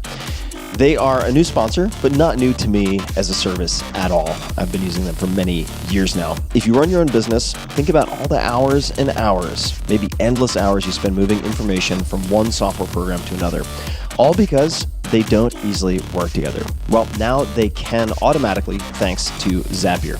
My team has been using Zapier for years, as I mentioned, which helps us with a ton of tasks, including, let's just take one example, connecting Facebook ads campaigns to our email platform. You can also, as I do, automate the posting of your Instagram photos to all social platforms. This has saved me and my team hundreds of hours alone. My team has also raved about Zapier's support, which is very important. If things go sideways, you want to be able to reach someone. And in their words, it is in a class of its own. A class of its own. That's the exact verbatim quote from one of my employees. As with all sponsors of this podcast, we try to test everything ourselves, and we have used Zapier as full-paying retail customers. That is, we paid for the service long before we ever had contact with the company as a sponsor. They support more than 1,500 business applications, so the possibilities for automating processes are virtually endless. You may know, if you've read the 4-Hour Workweek, that the third step is automation. Not adding headcount to a messy problem to try to fix it, but automating as much as possible. You want to eliminate, automate, and only then delegate. And Zapier is one of the best pieces of automation software that I've ever come across. It connects all of your business software and handles work for you so you can focus on the things that matter most, the things you're good at. For instance, instead of trying to cobble stuff together or code. To learn more and try it out, go to zapier.com/Tim, connect the apps you use most, and let Zapier take it from there. You can do a million things. As one more example, Zapier lets you instantly engage with leads, send them to a CRM or spreadsheet, and then notify your team so they can act fast. And like I mentioned very briefly, the beautiful part is that you can build the solution you need in minutes without writing code or asking a developer for help. So join the 4.5 million people or more at this point who are saving an average of 40 hours per month by using Zapier. Now and for a limited time, try Zapier free by going to our special link, Zapier, Zapier.com/Tim. That's Zapier.com/Tim for your free 14-day trial. Check it out, Zapier.com/Tim. This episode is brought to you by Peloton. I love Peloton. Peloton is a cutting-edge indoor cycling bike that brings live studio classes right to your home. You don't have to worry about fitting classes into your schedule, making it to the studio, or dealing with some commute to the gym. I have a Peloton bike in my master bedroom at home, and it is one of the first things that I do in the morning. I wake up, meditate for 20 minutes, and then I knock out a short 20-minute ride, usually high-intensity interval training or HIIT. Then I take a shower, and I'm in higher gear for the rest of the day. It's beautifully convenient and has become something that I actually look forward to. And I was skeptical in the beginning. I didn't think I would dig it, and I really do. So you have a lot of options. For one, if you like, you can ride live with thousands of other Peloton riders from across the country on the interactive leaderboard to keep you motivated. I tend to use a lot of the classes on demand and have 4 to 6 of them that I've bookmarked and use over and over again. There are up to 14 new classes every day with thousands of classes on demand, and there are a variety of workouts to choose from. 45-minute classes, 20-minute burns, hip-hop, rock and roll, low impact, or high intensity. Pick the class structure and style that works for you. Peloton has an amazing roster of incredible instructors in New York City. They really do have great instructors of every possible personality and style. And you can find one that you love, no matter what you're in the mood for. Personally, I use Matt Wilper's a lot, but I use a bunch of them. I'm promiscuous and enjoy classes from a lot of their instructors. With real-time metrics, you can track your performance over time and continue to beat your personal best. I did not think the gamification would work for me, and they really hit the nail on the head. It does work, at least for me, tremendously well to keep me pushing consistently. So, discover this cutting-edge indoor cycling bike that brings a studio experience to your home. Peloton is offering listeners of this podcast a limited-time offer. Go to onepeloton.com, that's spelled ONEPELOTON.com. Enter the code TIMPODCAST, all one word, at checkout and get $100 off accessories with your Peloton bike purchase. Get a great workout at home anytime you want. Go to onepeloton.com and use the code TIMPODCAST to get started.